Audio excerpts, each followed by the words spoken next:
친구차는 유미카의 이유미입니다.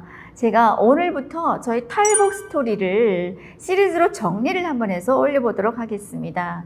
세월이 지나면서 제가 살아왔던 발자취가 좋던 나쁘던 제 기억 속에서 사라지는 것에 대한 아쉬움을 다시 한번 잡고자 이 영상을 올리도록 합니다. 저는 자유를 찾아 대한민국까지 오기까지 정말 많은 고생을 했었고, 또 제 눈앞에서 수없는 사람들 죽어가는 모습도 보았고, 저 또한 죽음의 문턱까지 몇 번을 오고 갔던 지난 날을 생각하면 내가 지금 살고 있는 이 순간이 얼마나 행복한지 뼈저리 느끼면서 더 열심히 살아야 되겠다는 생각을 가지고 저희 탈북 스토리를 자유를 찾아서라는 제목으로 다시 한번 시리즈로 이어가도록 하겠습니다. 저는 대한민국까지 오면서 정말 수없는 북송을 당하면서 때로는 죽고도 싶었고, 때로는 오기가 생겨서 정말 살아서 기어코 대한민국까지 가야 되겠다라는 생각도 정말 많이 해왔습니다. 저희 고향은 양강도 해산시라는 곳이었고요. 저는 이남 1녀로 태어났습니다. 양강도 해산시 하면 잘 모르시는 분들도 계실까봐 간단하게 말씀드린다면 백두산이 저희 고향에 있습니다. 저는 우리 내 고향에서 유년 시절부터 중학 시절까지 쭉 보내왔는데요. 어렸을 때부터 공부에는 솔직히 별 관심이 없었고 그냥 개그쟁이, 또 학교에서는 좀 문제 아이였습니다. 왜냐하면 공부는 안 하고 아이들을 꼬드겨가지고 맨날 놀러만 다녀가지고 선생님들도 별로 저를 좋아 안 했던 그런 추억이 있었습니다. 하지만 저는 친구들하고 너무 잘 어울려서 공부는 비록 못했지만 항상 제 주변에는 친구들이 많아서 학창시절에 그래도 재밌게 보냈던 것 같아요. 저희 아버지도 북한에서 그래도 꽤 고위층에 계셨습니다. 그러던 어느 날 아버지 직장 동료로서부터 연락이 왔습니다. 아버지가 삼지연금 보위부에 잡혔다는 거예요.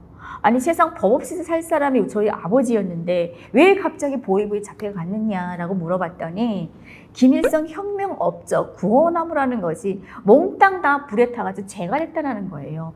그래서 아버지는 연대적 책임이란 죄로 보위부 깜방에 구속이 되었다는 거예요. 결국엔 아버지가 보위부에서 나오긴 했었는데 그때 아버지가 보위부 깜방에서 나왔을 때 그 모습은 제가 정말 죽어도 잊혀지지 않을 것 같아요. 감복수가 와가지고 배가 거의 인산부 막달 정도로 이렇게 불러와가지고 그 상태에서 이제 보위부에서 풀려나오게 했는데, 그렇게 병이 악화가 돼서 나왔는데 아버지는 그래도 딸 곁에 또 엄마 곁에 나오니까 너무 좋아하시더라고요.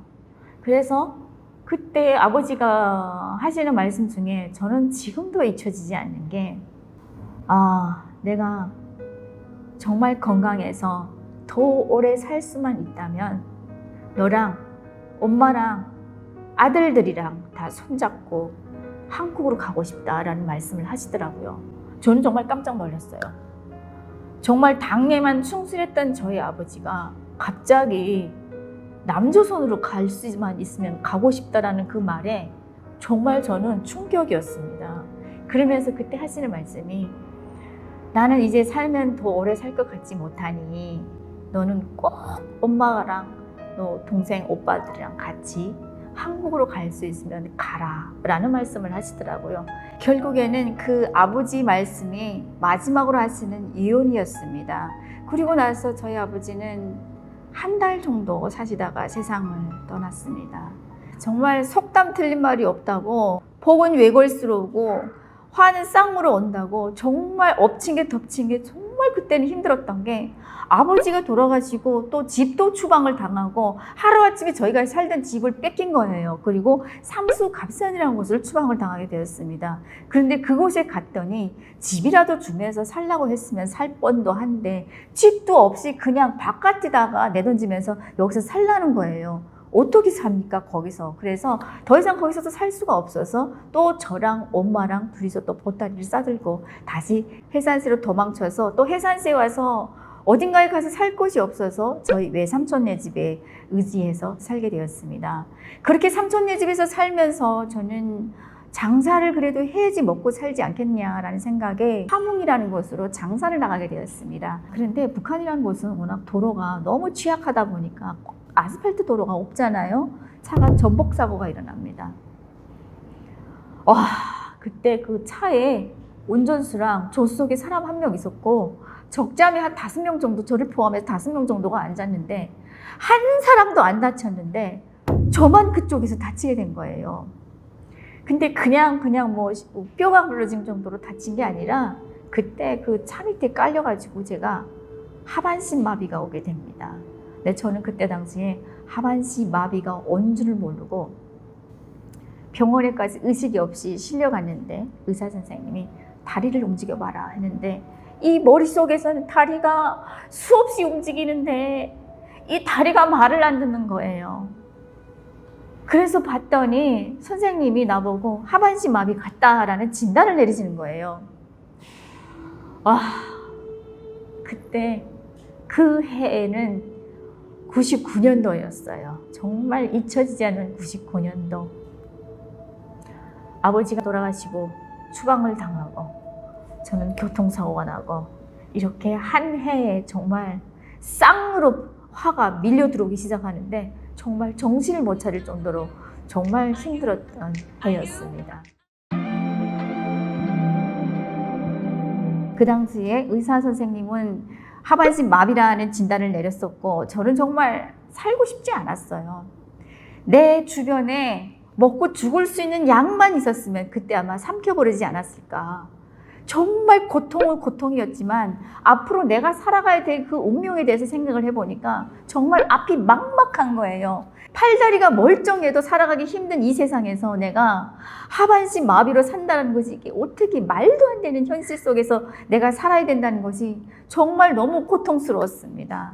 그때부터 잘 치료를 하기 시작했는데 북한 병원이라는 곳은 뭐 그렇게 치료라는 게 없어요. 그냥 침대만 빌려주는 것이 그게 끝인데 그때 그래도 다행이었던 거는 한 3개월인가 지나니까 발가락부터 이게 움직이기 시작하더라고요. 아, 그때 주변에 있는 그 선생님들도 그렇고 완전 마비가 아니라는 거예요. 너는 운동만 열심히 하면 다시 일어날 수 있다는 희망을 주더라고요.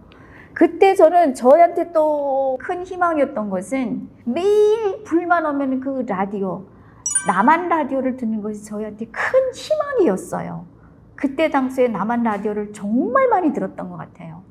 그렇게 하루하루를 지나면서 한 6개월 되니까 다리가 조금 이렇게 앉는 연습부터 서는 연습부터 이제 연습을 하면서 걷기 시작했는데 제일 그때 제가 잊혀지지 않는 게 그때 옆집 할머니가 우리 엄마 보고 유미 엄마 이거 그냥 해보라고 하면서 개똥을 먹이면은 허리에 약이 된다고 하는데 개똥을 한번 먹여보라는 거예요.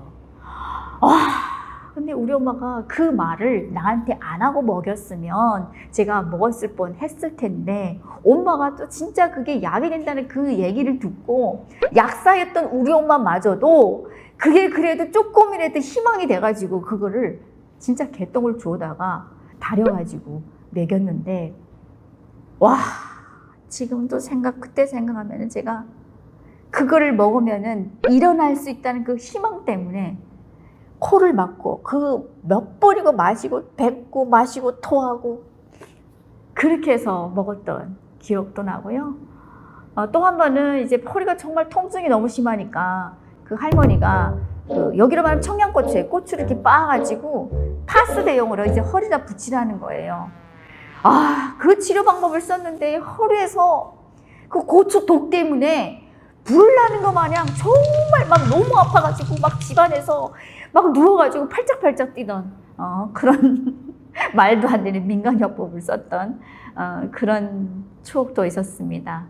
그렇게 재활 치료를 하면서 엄마랑 같이 하루에도 한 4km 정도는 계속 걸어 다니면서 어렸을 때라서 그런지 모르겠는데 하루하루 좋아지는 게 팍팍 티가 나더라고요. 그렇게 재활 치료를 하면서 이제 좀 걸으니까 내가 이제는 좀 장사를 해야지 먹고 살지 않겠냐라는 생각에 그때가 뭐 다리가 막 뛰어다닐 수 있는 정도까지 아니어서 그냥 앉아서 하는 장사를 해봐야 되겠다 하는 것이 엄마 그때 당시에 또 그렇게 저한테 산삼을 팔아달라는 경성 아줌마들이 저희 집에 찾아온 거예요.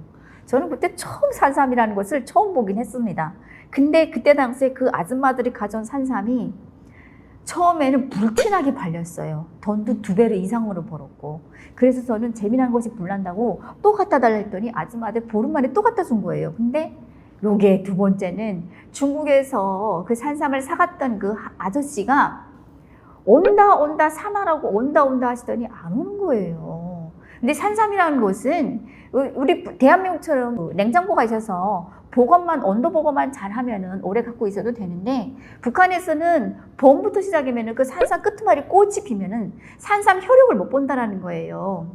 근데 점점 봄은 다가오는데 산삼 장사 아저씨는 안 오고, 그러다 보니까 저는 이제 더 이상 기다릴 수가 없어서 제가 그 산삼을 들고 중국으로 넘어가게 됩니다. 이렇게 저는 산삼을 팔기 위해서 중국으로 넘어간 것이 제가 첫 번째 탈북이었습니다. 저는 뭐 중국에만 가면 그 산삼을 뭐 너무나도 좋은 물건이기 때문에 쉽게 팔 줄 알았는데, 막상 넘어가 보니 대화가 안 되고 말이 안 통하니까 어디서 어떻게 팔아야 될지 모르겠더라고요. 근데 그때 당시 그 아저씨는 연변에 있는 화룡시라는 곳에 있는 아저씨라는 것만 알고 있어가지고, 화룡시를 제가 직접 찾아가려고 중국에 넘어가자마자 저는 이제 딱 손을 들어서 택시를 잡아타게 된 거죠. 그래서 그때 당시에 산삼을 이제 이게 보따리에다 싸가지고 이렇게 품에다 안고 저는 이제 택시 기사 옆에 앉아서 딱 가고 있는데, 그 아저씨가 저한테 뭔가 눈치를 챘는지 계속 말을 시키는 거예요. 중국말로. 근데 제가 중국말을 도저히 못 알아듣잖아요. 그래서 자는 척 했더니 나중에 딱 하고 차가 서버리는 거예요. 그래서 눈을 딱 떠봤더니 어머 세상에, 공항국에 저를 태워가지고 바로 공항국으로 직진해서 들어갔더라고요. 그래서 저는 그때 당시에 삼은 산삼대를 뺏기고 수갑을 차고, 그리고 이제 첫 번째 복송을 당하게 됩니다. 지금도 잊혀지지 않는 게, 첫 번째 북송 때 저는 정말 많이 울었습니다. 내가 어찌하다가, 우리 집안이 어찌하다가 이렇게 망해서 아버지는 아버지대로 돌아가고 추방당하고 집은 뺏기고 나는 하반신 마비에 겨우겨우 일어나서 좀 살만하다 하더니 이제는 중국에서 이렇게 산삼은 산삼대로 다 뺏기고 북송까지 되어오니 정말 인생 막바지기를 다 걷고 있는 거잖아요. 그래서 그때 당시에 정말 많이 변방에서 완전 거의 오열하면서 울었던 것 같아요.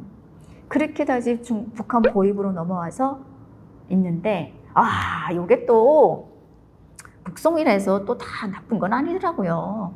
그때 당시에 이제 보위부를 딱 들어갔는데, 먼저 중국에서 한 3, 4년씩, 4, 5년씩 살다 온 동생들이 그렇게 많은 거예요.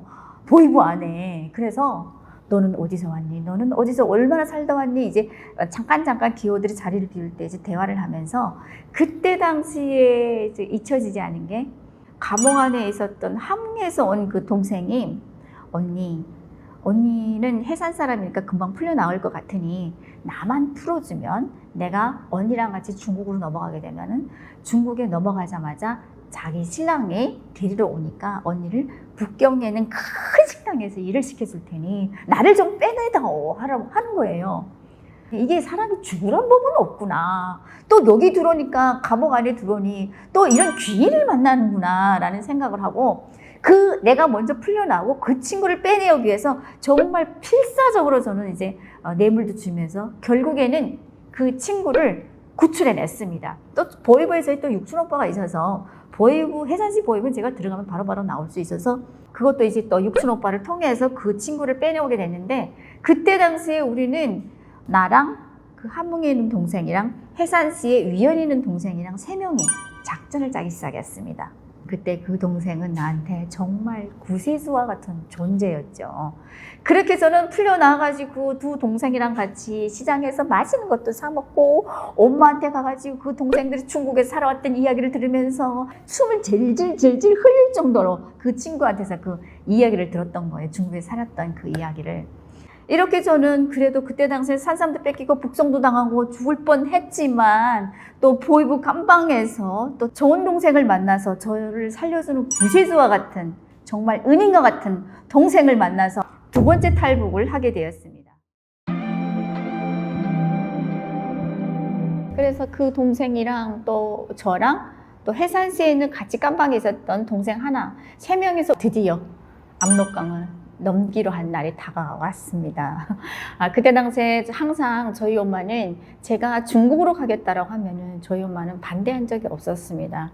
북한에 있어봤자 네 미래가 안 보이니까 그냥 가서 너 혼자만 해서 잘 살 수 있으면 가라 라고 하시면서 항상 제가 강을 넘을 때는 강변의 그 주변에 망도 봐주시고 내가 강을 넘어갈 때 그 뒷모습, 떠나가는 뒷모습도 항상 없어질 때까지 앉아서 지켜봐 주시고 했었는데, 그때 당시에 제가 또 그 강을 넘으면서 지금도 잊혀지지 않는 게 정말 물귀신이 될 뻔도 했습니다. 왜냐면 물길을 잘못 들어서 가지고 물이 엄청나게 깊은 곳으로 들어간 거예요. 근데 3명이다 보니까 넘어갈 때부터 우리 죽고 나서는 이 손을 너무 죽으니까 놓지를 말자 약속하고 넘기 시작했는데, 다행히도 그 큰 물살에도 하몽이는 동생이 덩치가 크다 보니까 그 덩치에 물이 좀 덜 밀리더라고, 몸이. 그래도 무사히 넘어갔던 거예요. 추후에 저도 이제 엄마한테서 들은 얘기인데, 저희 셋 다 강물에 빠져 죽은 줄 알고 압록강가에 앉아서 그렇게 통곡하면서 많이 우셨다 하더라고요. 내가 너를 보내는 게 아니었는데 내가 너를 죽였다라고 하면서 엄청 그 강가에 앉아서 밤새도록 울었다고 하더라고요. 그러다가 날이 밝아서 그래도 행여나 한번 살았는지 죽었는지, 죽었으면 시체라도 찾으려고 엄마가 강가에 나갔는데, 다행히도 건너편에 내가 입었던 옷들이 이렇게 널브러져 있더라는 거예요. 그때 당시에는 중국이 넘어가자마자 옷이 젖으면 의심을 받기 때문에 항상 마른 옷을 이렇게 비닐 봉다리에 싸가지고 넘어가자마자 이 젖은 옷은 버리고 마른 옷을 갈아입고 마을까지 들어갔었는데, 그때 당시에 저는 이제 전에도 밀수를 해왔기 때문에 중국 장백현에 있는 그 밀수 대방들이 몇몇 있어가지고 잠깐 갔다 오는 거는 뭐 일도 아니었습니다. 그래서 그 집에 들어가가지고 그 동생한테 전화기를 줬죠. 빨리 네 신랑한테 전화를 해라. 데려와 달라고 해라. 라고 하면서 그 동생한테 전화기를 딱 줬는데, 그 전화 벨소리 삥, 삥 이렇게 울리는 순간에도 그 전화를 안 받을까봐 엄청나게 이제 그 막 두근두근 하면서 기다렸었는데, 한 4-5번 삥삥 하다가 왜? 하고 받는 거예요. 와, 그때 그쪽에서 전화 받았을 때 그 기쁨은 어떻게 말도 못할 정도로 기뻤어요. 일단 통화가 됐으니까 이제 오기만 하면 되잖아요.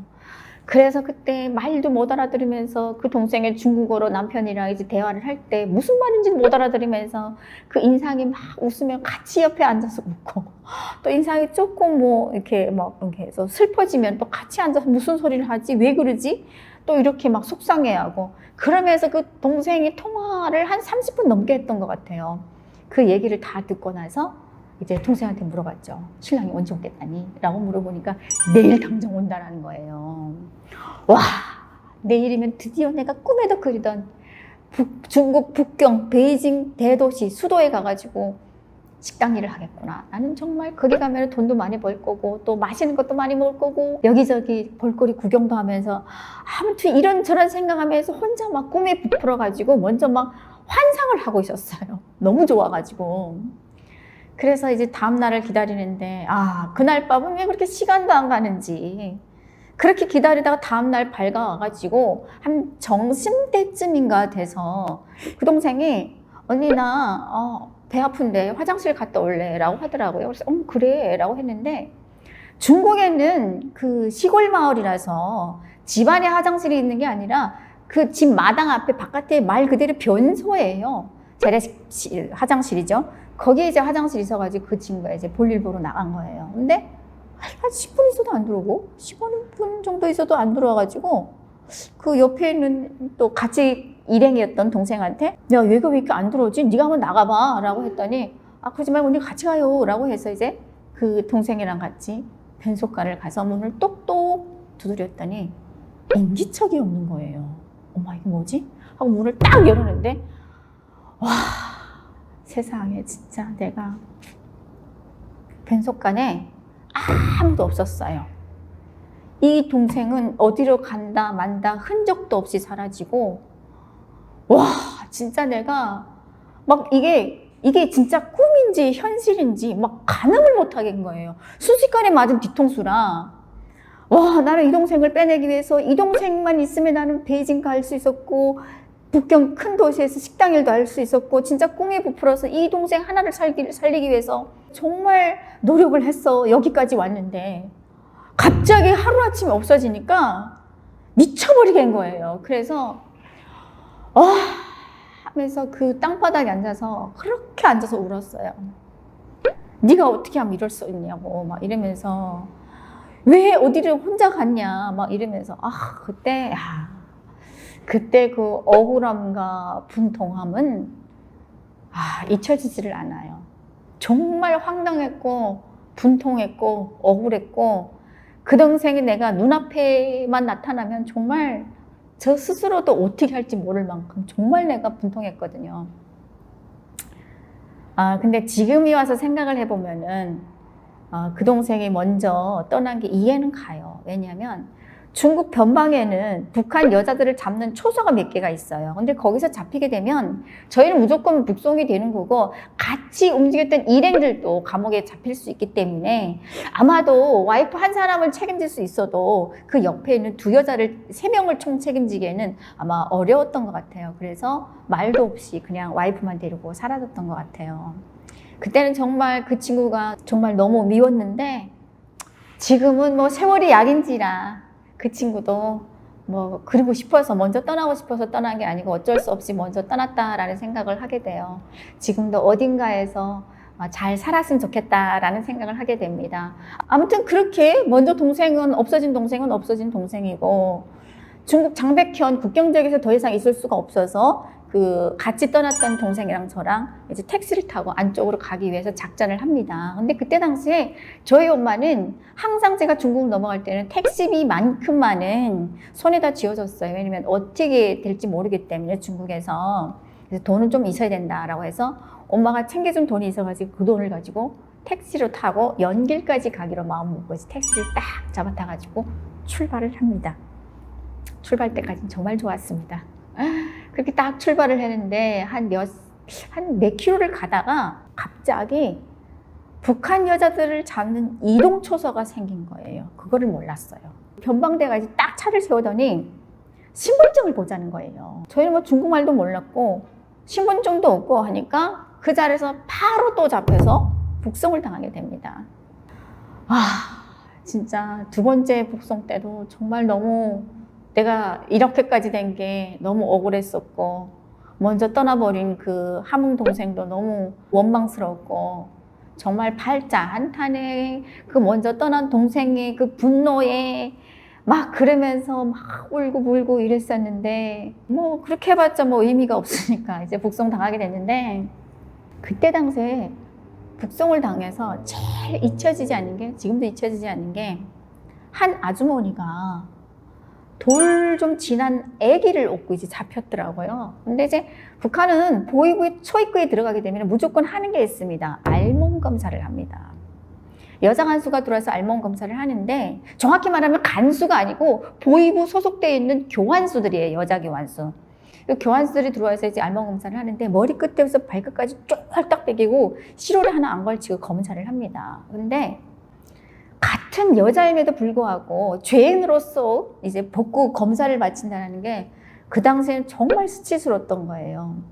근데 그때 당시 그 애기 엄마가 애기까지 옆에 이제 책상에 앉혀놓고 이렇게 눕혀놓고 기저귀를 벗겨가면서 이제 검사를 하는데 그 애기 엄마가 그렇게 앉아서 이제 오열을 하면서 울더라고요.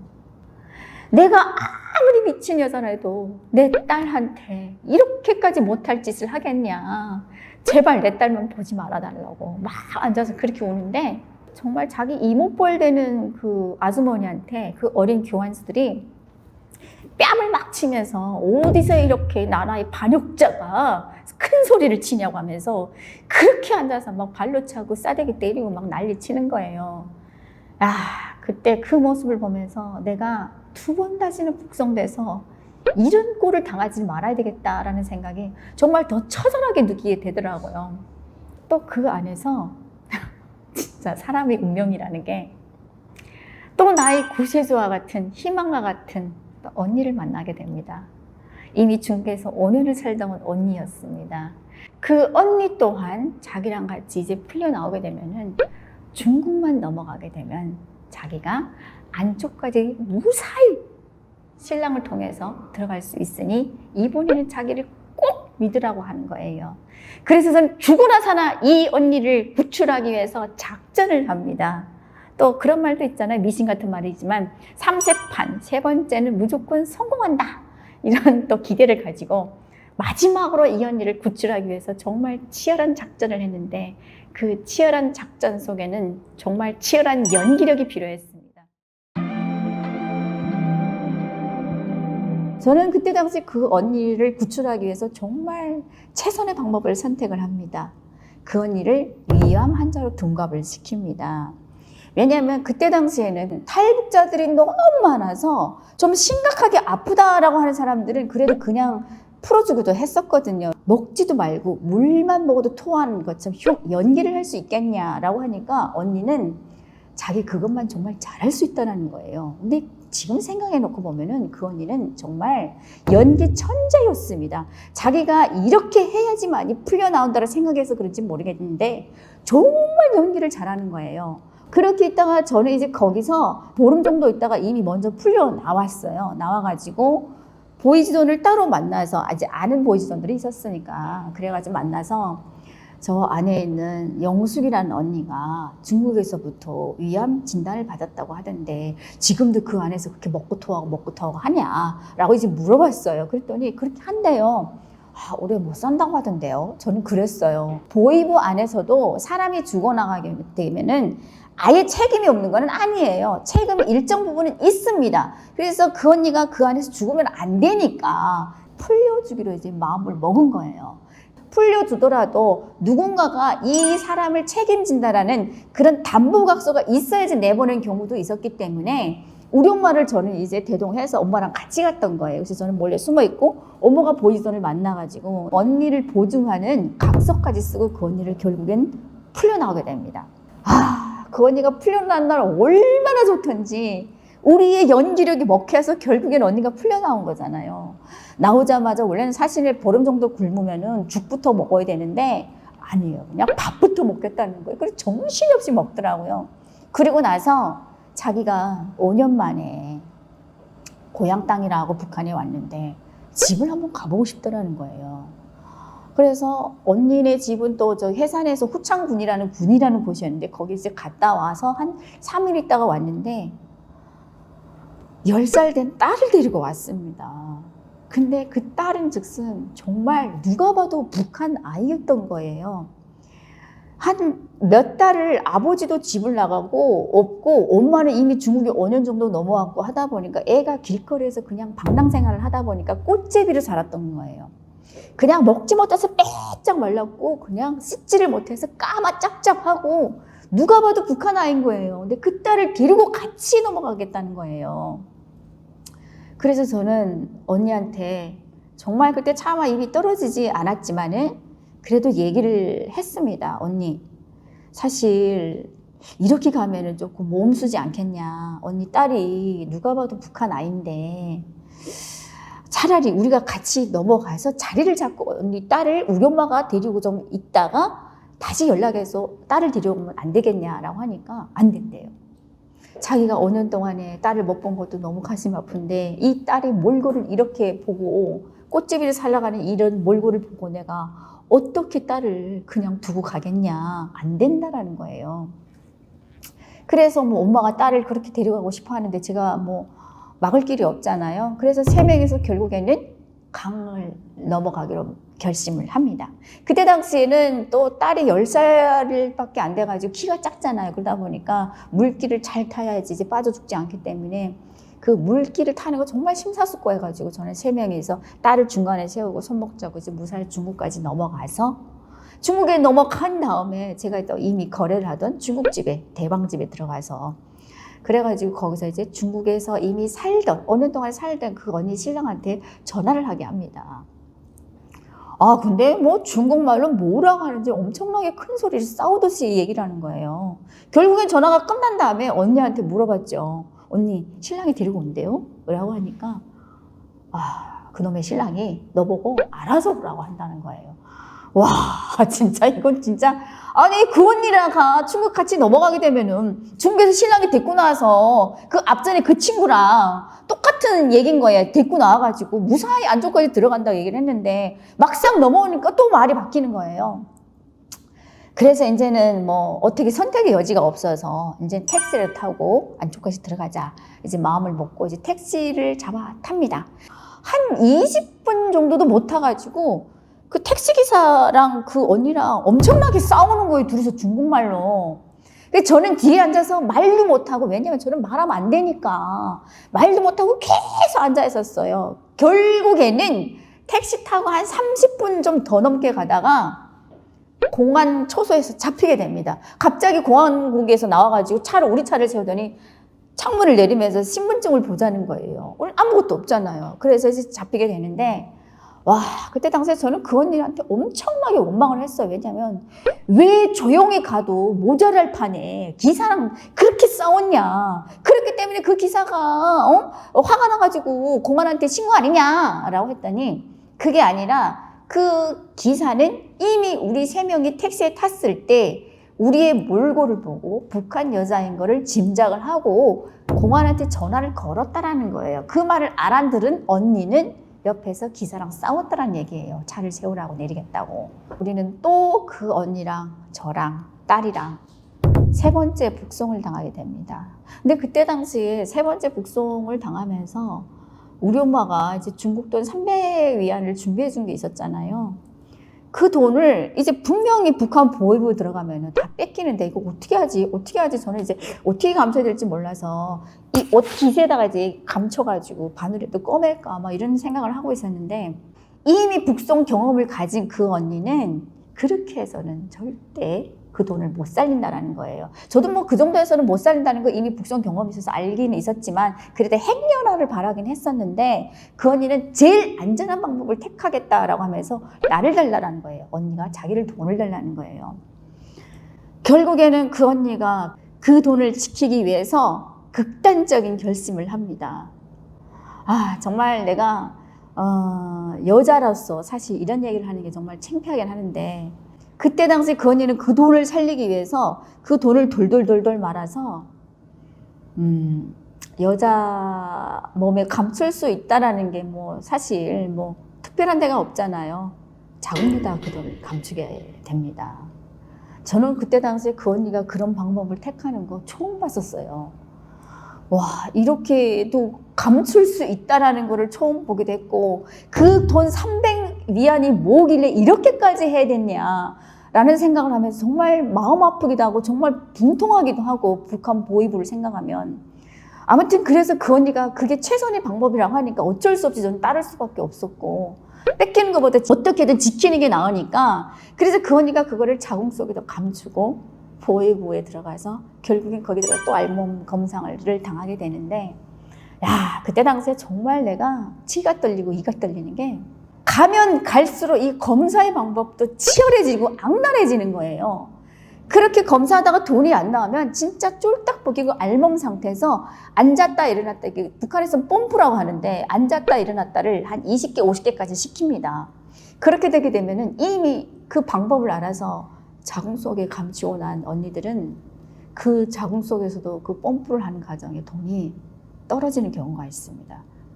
그러면은 그 돈을 주면서 그냥 죽기만 한 게 아니라 왜 감췄냐, 왜 네가 돈을 안 내느냐, 왜 이런 데다 돈을 치웠냐 하면서 또 무지하게 때리기도 하고 맞기도 합니다.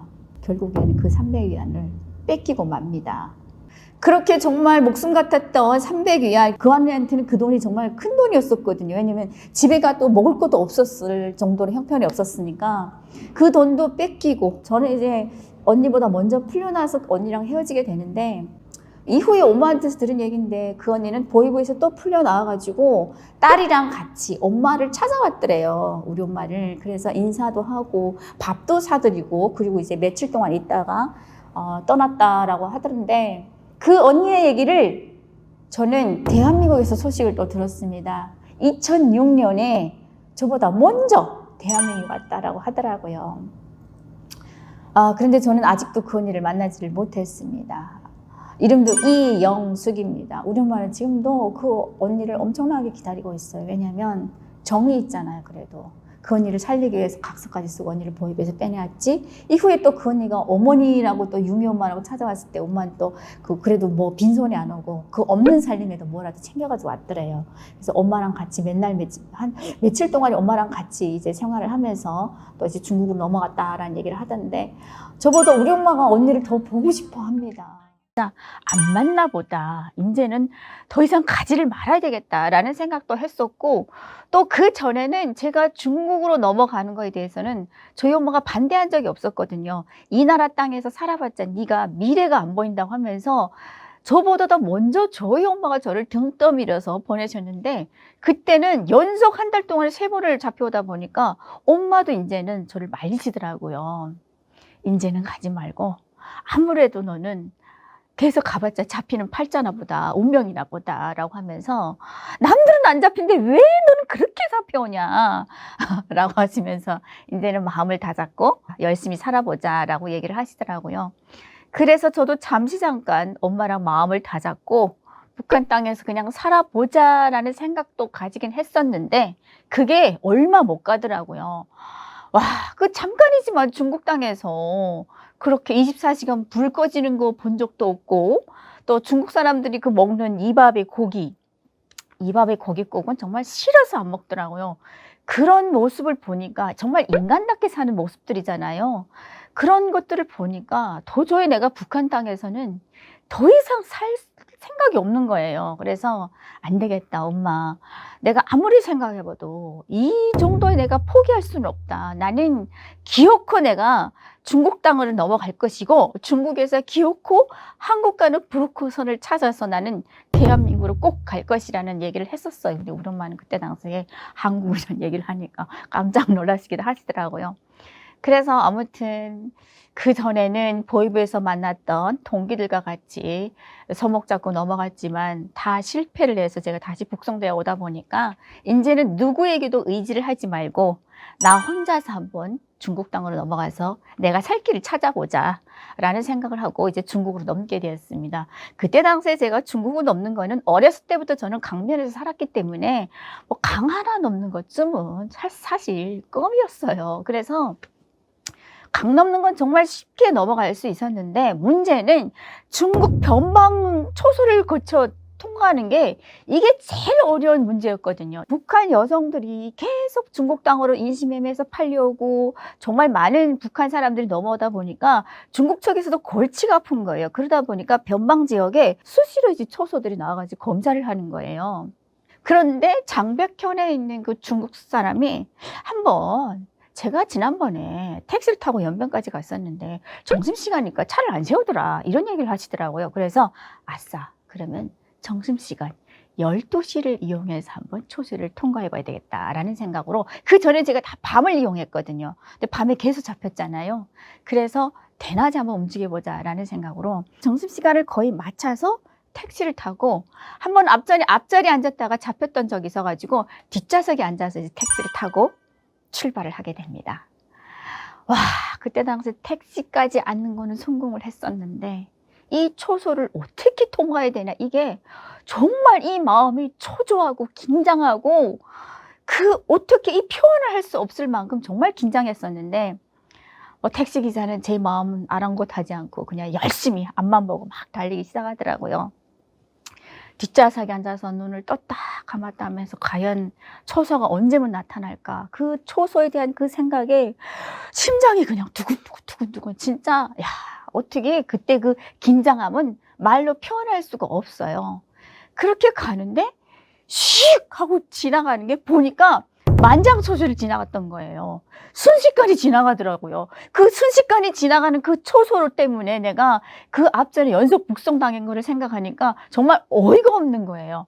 와, 이 점심시간에 이렇게 쉽게 통과할 수 있었는데 왜 그동안 바보처럼 밤에 움직여가지고 잡혔나. 그때 그 만장초소를 그냥 검사도 안 하고 쫙 통과했을 때 그 기분은 정말 날아갈 듯 정말 기뻤어요. 그렇게 달려서 어느 순간에 연길시 역전에까지 도착하게 됩니다. 나의 1차 목표는 그때 연길시였어요. 왜냐하면 연길에는 조선족이 많기 때문에 말로 다 조선말로 하고 또 간판도 다 조선글로 되어 있어서 내가 사는 데는 문제가 없다라는 거예요. 말을 몰라도. 그래서 1차 목표는 중국 연길시였고, 연길시에서 한국 사람을 찾아서 거기서 제가 아버지 유언대로 한국을 가는 게 저의 인생 목표였어요. 그때 당시에 연길시까지 도착하니까 저녁 시간 정도가 됐었는데, 와, 연길이라는 것이 딱 도착했는데 어쨌거나 1차 목표 성공했지 않습니까? 연길시 역전에 도착하니까 그렇게 마음이 좋으면서도 한켠으로는 정말 이게 정말 쓸쓸한 거예요. 왜냐하면 내가 그렇게 애타게 원하던 1차 목표까지 도달을 해서 연길시까지 왔는데 도대체 여기서 뭘 해야 되나, 누구를 잡고 어디서 무엇부터 해야 되냐, 이게 또 앞이 안 보이는 거예요. 야, 정말 산 넘어 산이라고. 그래서 결국에는 저녁에 도착했는데 밤새 연길 역전을 돌고 돌았어요. 어딘가에 머무를 곳이 없어서. 그래서 도저히 이대로는 안 되겠다 싶어가지고 그 아침에 어떠한 조선말로 되어 있는 간판집에 이제 딱 들어갔는데, 들어가면 저는 당연히 조선말로도 응대를 할 줄 알았는데 딱 들어가니까 중국말로 이제 뭐 화인광링 하면서 어서 오라고 이렇게 얘기를 하시더라고요. 근데 이제 갑자기 중국말 하니까 저도 놀라서 뛰쳐나오고, 두 번째 집에 들어갔는데 또 중국말 하니까 또 놀라서 뛰쳐나오고, 이렇게 세 번을 들락날락 하면서 뛰쳐나왔는데, 이렇게 해가지고 제가 이렇게 어렵게 힘들게 연길시까지 도착을 했는데 또 잡힐 수가 있겠다라는 생각에 중국 장백현에 제가 예전부터 거래를 했던, 밀수 거래를 했던 그 대방한테 전화를 했습니다. 내가 이렇게 연길시까지 무사히 도착을 했는데 도대체 어디서 무슨 일을 해야 될지, 또 어디서 먹고 자고 해야 될지 모르겠다, 좀 도와달라라고 얘기를 했더니, 마침 장백현에 있는 그 저희 대방네 이모가 연길시에서 식당을 하고 있다는 거예요. 어머, 잘 됐다. 나 그 식당에서 일을 좀 하게 해달라고 하니까 얼른 전화를 연결해서 그 식당까지 가게 되었습니다. 근데 그 이모인즉은 예전부터 우리 북한 쪽에 장사를 나와서 저도 많이 보았던 사람이라 그래서 더 좋았던 거예요. 그래서 그 집에서 이제 일을 하기 시작했는데, 야, 손님이 다른 집에는 다 들어가는데 손님이 안 들어오는 거예요. 그냥 일반, 지금으로 말하면 그냥 밥집이에요. 매일매일 그 이모랑 이모부랑 점심때 되면 파리를 날리고 있어요. 사람이 없으니까. 너무 손님이 없으니까 그 앉아서 한숨을 푹푹 쉬는데 막 땀이 꺼지도록 한숨을 쉬는 거예요. 그래서 이대로 해서는 이제 이모네도 힘들지만 나도 여기서 먹고 살기 힘들겠다라는 생각도 해서 내가 한번 나가서 손님을 모셔오리라 라고 생각하고, 지금으로 말하면 삐키예요. 이제 점심시간대랑 저녁시간대 그 마당에 나가가지고 오시오 우리 집 음식이 맛있습니다 막 이러면서, 그러니까 오시오 했을 때 제 말을 알아들으면 조선족인 거예요. 그러면 더 신나서 오시오 맛있습니다 막 이래가면서 이제 삐키를 하기 시작했는데, 그때 제일 간단한 중국말도 배우기 시작했죠.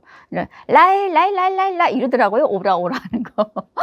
우리 집 밥이 맛있다. 호칠 계속 이러면서, 그러면서 이제 그 삐키를 하기 시작했는데, 문제는 이때서부터 시작이 되었습니다. 손님이 갑자기 없던 손님이 많아지다 보니까 다른 집으로 가려고 했던 손님을 제가 다 모시고 온 거예요. 조그만 어린아이가 마당에 나와가지고 맛있다, 오시라 막 이러면서 막 삐끼를 하니까, 어차피 어딘가에 먹어서 한 끼를 먹는 점심시간인데 이왕이면 열심히 나와서 큰 소리를 외치는 나한테 먹어보겠다고 손님들이 정말 줄을 설 정도로 와서 오셔가지고 식사를 하시는 거예요. 그러다 보니까 그 주변 식당들에 시기가 시작되었습니다. 조금 숨어가면서 옆집 눈치도 좀 보면서 이렇게 삐끼 일을 해야 됐었는데, 무조건 내가 일하는 집에 손님을 많이 끌어들여야 됐다는 그런 그 어떤 책임감 때문에 제가 더 열심히 일을 하다 보니까 결국은 싸움까지 일어나게 됐는데, 어느 날 갑자기 어떤 분들이, 정말 남자들이 한 4-5명 되는 분들이 내가 차에서 딱 내리는 거에서 호칠 오시오 막 이러면서 맛있다고 막 이러는데, 맛있어?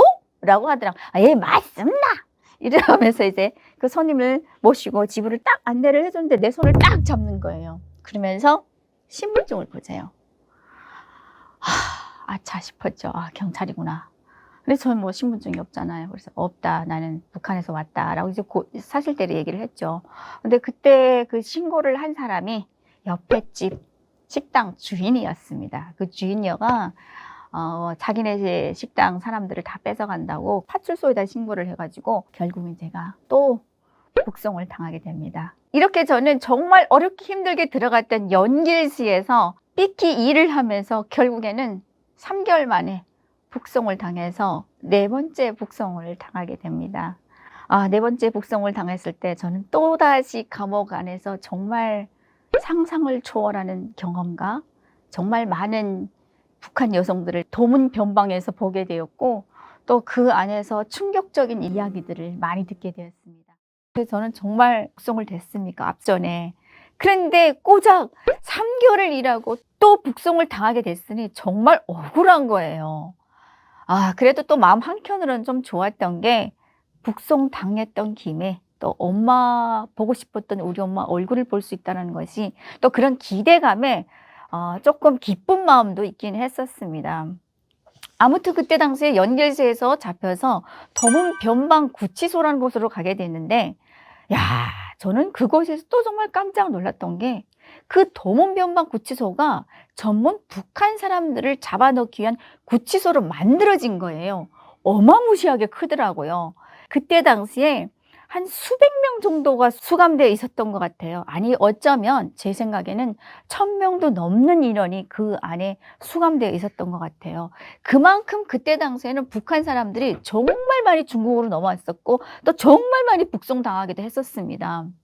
그리고 제일 잊혀지지 않는 게 그 도문 변방 구치소 안으로 딱 들어가게 되면은 1차적으로 묻는 질문이 있습니다. 먼저 수감된 여성들이 어느 곳에 얼마에 팔려갔느냐라고 물어보는데 지금 생각해 놓고 보면 얼마나 이게 분통할 일입니까? 21세기에 인신매매가 무슨 말입니까? 근데 그때 당시에는 인권이 뭔지 저를 비롯한 그 안에는 북한 여성들조차도 몰랐기 때문에 그런 질문을 그냥 당연하게 물어봤고 또한 그런 질문을 받으면서도 수치스러운 감과 또 창피한 감을 모르고 그냥 당연하게 답변도 했던 것 같아요. 정말 어떤 여성들은 오히려 자기가 싸게 팔려간 것에 대해서 기분 나쁘게 생각하는 여성들도 있었어요. 어리고 이쁘면 또 비싸게 팔렸고 좀 못나고 나이가 있으면은 또 싸게 팔리긴 하더라고요. 아무튼 그때 당시에 도문 변방 안에 들어가면은 그래도 북한 보위부하고 다르게 그 안에서만큼만 자유롭기 때문에 그냥 정말 많은 기상천외한 일들을 시간 가는 줄 모르고 웃으면서 들었고 또 어떨 때는 또 정말 마음 아픈 얘기를 할 때는 또 손잡고 울기도 하면서 아무튼 그러면서 도문 변방에서 한 일주일 정도 수감되어 있다가 도문 세관을 거쳐서 언성군 보위부로 들어가게 됩니다. 그때 당시에 언성군 보위부로 처음 들어가 봤는데 얼마나 많은 여성들이 북송되었는지 앉을 자리가 없어서 변기 위에까지도 사람이 올라가더라고요. 들어가는 복도는 이미 다 꽉 차 있었고 사람이 앉히다 없으니까 변기 위에까지 올라가는 거예요. 근데 그때 당시에 제일 잊혀지지 않은 그 언니 한 분이 있었는데 한국으로 가고 싶어서 독일 국제학교에 들어가가지고 나를 좀 한국에 보내주십시오라고 이제 신청을 했었는데 국제학교에서 이 언니를 한국 대사관에다 의뢰를 했어야 되는데 중국 공안에다 넘겨가지고 북송되어 왔더라고요. 근데 중국에서는 한국 기도는 문건을 써가지고 한국 기도로 딱 밝혀서 보위부다 넘겨주기 때문에 빼도 박도 못하는 경우가 많습니다. 그래서 그 언니는 이미 한국 기도로 잡혀 들어와가지고 저보다 몇 달 전에 먼저 수감되어 있어서 이미 못 먹으니까 그 안에서 고문도 당하고 먹지도 못하고 이러다 보니까 영양실조가 왔더라고요. 근데 어느 날 갑자기 그 언니가 저한테 죽기 전에 엄마 얼굴을 한 번만이라도 봤으면 좋겠다라는 얘기를 하시더라고요. 그때 당시에 그 언니가 그 얘기를 할 때 저도 조금 울컥하긴 했었는데 왜냐면 정말 빼짝 말라서 바람 불어도 그냥 넘어갈 정도로 그렇게 말랐었거든요. 그랬는데 다음날 아침에 기상하고 이제 아침에 저희가 보통 보육원에서는 새벽 5시 내지는 6시에 기상을 시킵니다. 기상하면 이제 흐트러져 이제 잠도 이제 누워서 하지 못하니까 그냥 이렇게 서로 비비고 자다가도 기상하면 똑바로 앉아야 되는데 언니가 쓰러져서 일어나지를 않는 거예요. 그래서 언니 흔들어서 일어나야지라고 하면서 언니 했는데 이미 몸은 굳어져 있었고 정말 잊혀지지 않는 게 그 언니가 밤새 어머니 생각을 하다가 눈도 못 감고 눈에 눈물이 고여 있는 상태에서 그냥 눈 뜨고 세상을 떠났더라고요. 저는 그 언니가 지금도 제 눈에서 잊혀지지를 않습니다. 그렇게 그 언니의 시신을 내보내고 정말 한 며칠 동안은 저도 이제 막 멍하고 있었던 것 같아요. 왜냐면 죽은 사람을 바로 제가 시신을 들어서 내갔으니까. 그렇게 보이부에서 한 열흘 정도 있다가 또다시 청진직결소라는 곳으로 이송되게 됩니다. 근데 함경도 지역에는 워낙 많은 사람들이 북송되다 보니까 함경북도 청진시에 집결소를 아예 만들어 놨어요. 각 함경도 세관에서 넘어온 탈북자들을 집결소에다 모아놓고 거기서 이제 강제노동을 시키는데 청진직결소에 딱 들어갔는데 어떠한 아이가 빠릿빠릿하게 생긴 아이가 저한테 막 달려와가지고 너 나이가 몇 살이니? 어디서 사니? 이렇게 질문을 하더라고요. 결국엔 그 친구랑 이제 소통을 하다 보니까 나이가 저랑 동갑내기 친구였고 그 친구랑 얘기를 하다 보니까 그 친구는 이미 중국에서 연길시에서 5년 정도 살다가 북송되었더라고요. 그러면서 하는 얘기가 어차피 너도 여기서 풀려나가면 또 중국 갈 거잖아. 당연히 가야죠. 일단은 북송이 한 번 되든 10번이 되든 한 번 중국에 가서 잘 먹고 잘 입고 자유의 맛을 본 사람들은 죽더라도 또 한 번 또 넘어갑니다. 그래서 그때 당시에 저도 당연히 넘어가야지 라고 했더니 그 친구가 이제 중국 넘어갈 때는 자기랑 같이 손목 잡고 넘어가서 네가 일단은 나랑 같이 중국에 넘어가면 너의 일자리는 물론이고 네가 먹고 살 것을 다 보장을 해주겠다라는 거예요. 와, 저는 그 말을 정말 너무나도 큰 기대를 하고 있었어요. 그래서 기어코 저는 빨리 풀려나서 이 친구랑 손목 잡고 같이 연길시에까지 갈 것이다 라는 이제 그런 기대에 부풀어 있었는데 또 북한에는 법 자체가 그 타 지역에서 저를 재판할 수가 없어요. 무조건 제가 살던 고장에서 저를 재판하게 되어 있는데 그 친구는 함경북도 무산에서 살던 친구고 저는 양강도 해산에서 살다 보니까 각자가 이제 흩어지게 됩니다. 그렇게 저는 이제 내 고향에 가서 바로 풀려나왔고 엄마랑 같이 또 이제 중국에서 고작 3개월을 살았지만 식당 일을 하다 보니까 또 제가 또 얼마나 잘 먹겠습니까? 그래서 엄마한테 중국에서 잘 먹고 중국의 거리에 대해서 이제 설명을 해주면서 중국에는 정말 음식이 풍족하다. 24시간 불도 안 가고 하면서 엄마한테 이제 그 식당에서 일하면서 있었던 그 에피소드 이야기를 해주니까 저희 엄마도 잡혀오긴 했었지만 딸의 얼굴을 보니까 굉장히 좋아하시더라고요. 그래서 엄마랑 그때 당시 한 보름 정도 같이 있다가 저는 친구가 먼저 떠날까봐 바리바리 또 이제 준비를 해서 친구의 집을 찾아가게 됩니다. 다행이었던 거는 해산에서 무산이 그렇게 멀지를 않아서 거기까지 가는 것은 그렇게 어렵지 않았었거든요. 근데 가면서도 이 친구가 먼저 떠났을까봐 정말 마음도 조마조마하게 생각하면서 이제 갔었는데 똑똑하고 그 친구의 집문을 딱 두드렸는데 어머나 세상에 그 친구가 내가 온 걸 아는 듯이 문을 활짝 열면서 어머 유미야 하면서 엄청나게 반가워하더라고요. 야, 잠깐 감옥에서 만났던 친구였지만 저 또한 정말 좋았습니다. 먼저 중국으로 떠나가지 않고 나를 기다려준 것에 대해서 너무 고마웠고 또다시 살아서 만난 것에 대해서 또 너무 반가웠고 아무튼 그 친구랑 또 집에 들어가서 그 친구의 어머니가 또 있는 거 없는 거 다 꺼내서 음식을 해주시고 하시더라고요. 그래서 3명이 앉아서 중국에서 그 친구가 살던 이야기, 제가 또 중국 식당에서 일할 때 이야기, 이런 이야기 저런 이야기 하면서 몇 날 며칠을 밤이 가는 줄 모르고 또 수다 떨면서 있었는데 문제는 무산 지역이 국경 지역이다 보니까 숙박금률이 잦습니다. 북한에 대해서 아시는 분들은 아시겠지만 그 사랑의 불시착을 보신 분들은 아실 거라고 봅니다. 숙박금률이 북한에서는 정말 자주 있어요. 집집마다 식구에 타 지역에서 온 사람이 있느냐 없느냐 이제 집집마다 들어가서 검사를 하는 것이 숙박금률인데 그 숙박검문이 너무 잦다 보니까 제가 숨어 있는 것도 한계가 있는 거예요. 거기서 또 잡히면 안 되니까. 그래서 그 친구랑 이제 같이 넘어가려고 했었는데 결국에는 못 넘어가게 됩니다. 이유는 그 친구의 언니 딸이, 그러니까 이 친구한테는 조카죠. 그 조카가 며칠 아니면 돌잔치를 하게 되는데, 자기가 5년 만에 잡혀서 이렇게 내 고향 땅에 왔었고, 또 이제 며칠 아니면 조카 생일인데, 내가 이 생일을 안 보고 떠날 수가 없다. 저는 어쩔 수 없이 그 친구랑 헤어져서 저 혼자 강을 넘게 됩니다. 그때 당시에 저는 그 연길시에서만 5년을 살았고, 연길시 안에서만큼 진짜 내가 좋은 일자리를 마련해주고 보호를 해줄 거면 아무튼 정말 기대에 부풀 만한 이야기를 정말 많이 해주더라고요. 그래서 아무튼 그 친구에 대한 기대가 엄청나게 컸습니다. 제가 그리고 또 연길시를 목표를 했던 거는, 연길시에 가면은 한국 사람을 만날 수 있는 기회가 있고, 또 한국 사람을 만나야지 제가 한국을 오늘 손을 찾을 수 있다는 것을 생각했기 때문에 무조건 한국 사람을 만나는 게 저희 목표였거든요. 1차 목표. 그래서 연길시까지 들어가려고 했었는데, 앞전에 3개월 동안에 식당에서 일을 했지만은 한국 사람을 한 번도 못 봤거든요. 그래서 이번에 이 친구를 따라다니면 무조건 한국 사람들이 많은 곳을 알 것이라고 생각을 했었거든요. 근데 결국에는 그 친구가 조카의 돌잔치 때문에 같이 못 간다고 해서 제가 먼저 강을 넘게 되는데, 그때 당시에 제가 일부러 밤에 넘지 않고 대낮에 두만강을 넘게 되는데요.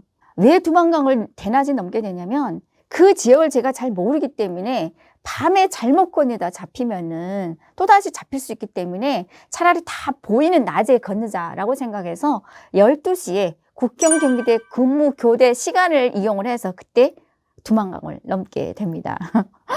근데 지금 와서 생각하면 정말 죽을 뻔했는데요. 갑자기 강을 막 건너는데 물이 팍 깊어지더니 제가 진짜 거의 뭐 떠내려가다시피 막 했었는데, 다행이었던 건 제가 그래도 개발위험이라도 칠 줄 알아서 강은 무사히 넘어가게 됩니다. 근데 딱 넘어가자 풀숲에서 웬 남자가 갑자기 막 뛰어오더니 도와주겠다는 거예요, 저를. 엄마, 이거 웬일이니? 이렇게 또 기인을 만나는구나. 속으로 그런 생각을 했었죠. 그래서 그 남자 두 분을 따라서 이제 그 집에 가가지고 옷도 갈아입고 하다가, 여기에 연길시까지 들어가는 버스를 타려면 어떻게 타야 되냐라고 물어보니까 갑자기 돌변을 하더라고요. 무슨 소리냐고. 왜 네가 연길시까지 들어가는 거를 자기네가 도와줘야 되냐고. 아니, 아까 저를 도와준다고 하지 않았냐 하니까 그건 그냥 해보는 얘기였대요. 그래서 지금 와선 제가 이렇게 뭐 혼자서 얘기하니까 지금 조용조용 얘기를 하는데 엄청나게 싸웠습니다. 그 남자들이 하는 얘기는 일단은 팔려갔다 오면 도와주겠다는 거예요. 팔겠다라는 거예요, 저를. 제가 돈인 거예요. 그동안에 그 도문 변방에서, 보이부 깜방에서 팔려갔던 여자들이 얘기를, 북한 여성들이 얘기를 정말 말로만 들어왔던 그런 일이 내가 겪게 된다고 생각하니까 정말 황당한 거예요. 결국에는 그 남자들이 얘기를 듣게 됩니다. 왜냐면은 선택의 여지가 없었어요. 자기네 말을 안 들으면 바로 공안에다 신고를 해서 너를 잡아가게끔 하겠다라는 거예요. 그럼 좋다. 팔아라. 니네들 마음대로 해라. 라고 했어요. 왜냐면 제가 그때 또 자신 있게 생각했던 거는, 제가 어렸을 때는 정말 빠리빠리했거든요. 뛰는 것도 잘 뛰었고 도망도 잘 갑니다.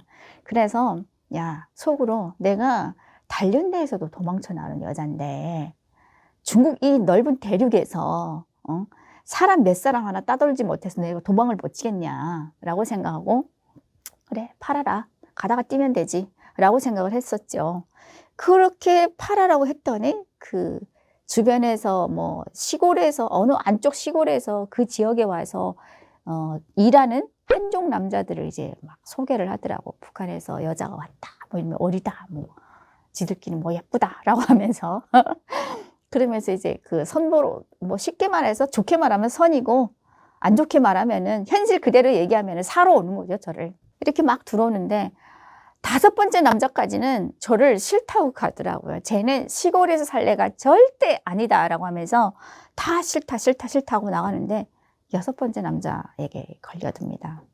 정말 그 남자를 이렇게 보니까 세상 물정을 모를 만큼 정말 어떻게 보면 순진하고 어떻게 보면 바보 같고 아무튼 그런 남자가 저를 이제 3,000위안을 주고 사가게 됩니다. 근데 참 마음 한켠으로 정말 안쓰러웠던 게 찌들은 생활을 하면서 돈 벌기 위해서 그 악착같이 산 그 모습이 이 온 몸에 배어 있는 거예요. 씻지도 못하고 여자가 왔다라는 그 소식을 듣고 진짜 헐레벌떡 달려온 그런 느낌이었어요.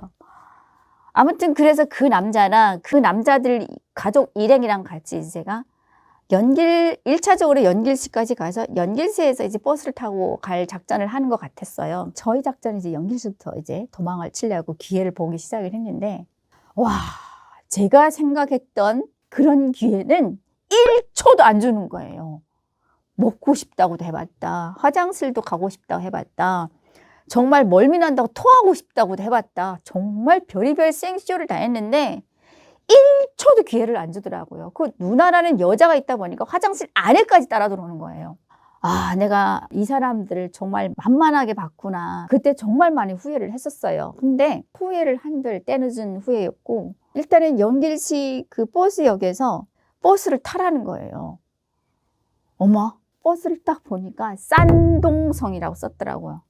그때 당시에는 연길시에서 싼동이라는 곳이 얼마만큼 되는 거리인지는 잘 모르겠으나 일단 멀다라는 거는 이미 알고 있었거든요. 그 다음에는 정말 많이 후회를 했어요. 차라리 내가 잡혀갔을 거. 왜 이 남자를 따라가서 내 인생을 바쳐야 되냐. 막 진짜 엄청나게 많이 후회를 했었는데 아직도 안 늦었으니 다시 한번 작전을 세워보자 라고 생각하고 그 연길시 역전에서 제가 진짜 난동을 벌입니다. 진짜 누웠다 앉았다 섰다 뭐 지나가는 사람 뭐 모르는 사람 봤을 때는 미친 여자구나 이럴 정도로 정말 제가 미칠 정도로 이제 생쇼를 했었는데 왜 그랬냐면 이렇게 소란을 부리게 되면은 지나가는 경찰이라도 와서 왜 그러냐라고 물어보게 되면 내가 북한 여자입니다 하고 자진북속이 되려고 했었는데 안 오는 거예요. 그 많던 경찰이. 정말 생쇼를 했었거든요. 근데 갑자기 내가 이렇게 생쇼를 하면 돌변을 하니까 이 가족들도 어찌할 바를 모르다가 안 되겠다 싶은 거예요. 그래서 저는 이렇게 누웠어요. 누웠는데 갑자기 남자 두 분이서 팔다리를 두 개씩 딱 잡더니 이 얼싼 하더니 이제 버스에다가 싼동으로 가는 버스에다 이렇게 물건처럼 시체처럼 이제 올려 던지더라고요. 어쩔 수 없이 저는 이제 그 버스를 타게 됩니다. 타면서도 창가를 이렇게 내다보면서 정말 많이 후회됐고 차라리 내가 이 남자한테 팔려오는 게 아니라 그 전에 북송시켜달라고 거기서부터 했어야 되는데 정말 후회가 많이 되더라고요. 그래도 범위 소굴이 들어가도 정신만 똑바로 차리면서 산다라는 그런 또 생각을 하고 앞에 있는 그 아저씨한테 남자한테 이제 막 흔들어서 아저씨라고 하니까 그 남자분이 왜 그러? 라고 하더라고요. 조선족이었던 거예요. 야, 그 우리말이 통하니까 그렇게 반가운 거예요. 그래서 제가 이 사람들이 나를 지금 팔아먹으려고 하니까 날 좀 경찰에 신고해달라고 하니까 알았어 라고 하더니 버스에서 바로 내리더라고요. 시간이 왜 그렇게 안 가는지 1분인데도 안 오고 2분, 3분, 4분, 5분 지났는데 안 오고 하는데 드디어 버스는 내가 이렇게 초조하게 기다리는 그 마음은 아랑곳하지 않고 출발하게 됩니다. 버스가 삥 하고 서서 이제 출발을 딱 하는데 이 남자도 안 오는 거예요. 야, 결국에는 내가 이 남자랑 한평생을 해야 되나 라고 이제 그 남자를 쳐다보게 되니까 이 남자는 아무것도 모르고 진짜 바보 마냥 내 얼굴을 쳐다보면서 그냥 미소만 짓더라고요. 지금도 그 사람이 제 눈에서 선합니다. 그러던 찰나에 갑자기 버스가 속도를 쫙 내려고 하는데 갑자기 공안차가 삐 하더니 앞에 딱 막아서는 거예요. 막상 경찰을 앞에서 딱 보게 되니까 내가 불러서 내가 요청을 해서 경찰이 오긴 했는데 눈앞에서 경찰을 보니까 또 후회가 되는 거예요. 내가 도망가는 데까지 도망갔을 걸 그랬나? 왜 내가 또 경찰을 보내서 또 북송을 돼야 되지? 막 이러면서 엄청나게 후회를 한 거예요.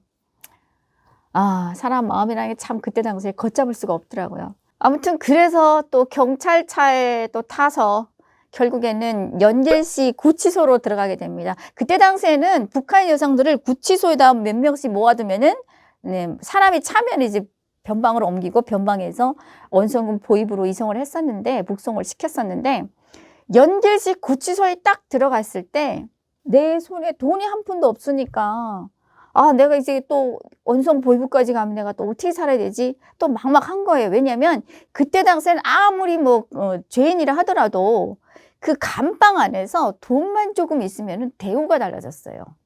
그리고 돈만 조금 있으면은 청진 집결서나 단련대 같은 데서는 사 먹을 수 있는 기회가 좀 있었기 때문에 돈이 있느냐 없느냐가 정말 중요했거든요. 그래서 제가 또 구치소에서는 또 전화를 하게 하더라고요. 그래서 앞전에 연길시 식당에서 일을 했던 그 이모님한테 전화를 하게 됩니다. 이모님 했더니 그 이모님이 또 엄청나게 반가워하시더라고요. 네가 어디 있냐고 어떻게 돼서 또 왔냐고 하면서 엄청나게 반가워하시는데 제가 사실 이모님한테 찾아가려고 하다가 이만저만 또 나쁜 애들한테 걸려서 인신매매 당할 뻔했다가 자진신고를 해서 또 잡혀서 지금 북송당하게 됐는데 정말 죄송한데 돈 한 조금만 있으면 좀 주시면 안 될까요? 라고 했더니 그 이모님이 하시는 말씀이 네가 그렇게 북송 잡혀가고 나서 자기네도 벌금을 3천 위안을 냈다라고 하더라고요. 그 말을 들으니까 내가 괜히 안 할 전화를 했구나. 정말 또 더 미안해지는 거예요. 그럼에도 불구하고 그 이모는 그 연길시 구치소에 300위안을 영치금으로 넣어주셨습니다. 그래서 저는 그래도 그 이모님이 주신 그 300위안을 가지고 또다시 북송을 당하게 됩니다. 그때 당시 제가 또 북송을 당했지만 마음 한켠으로는 무산군에서 저랑 같이 떠나지 못했던 무산 친구를 엄청나게 기대를 했습니다. 제가 중국에 넘어가자마자 잡혀서 이렇게 왔기 때문에 그 친구가 있을 거라는 기대를 엄청나게 했었거든요. 아무튼 그래서 저는 또다시 인신매매로 팔려갈 뻔했다가 자진신고를 해서 5번째 북송을 당하게 되었고요. 또 그 무산 친구를 만나기 위해서 또 다른 작전을 벌이게 됩니다.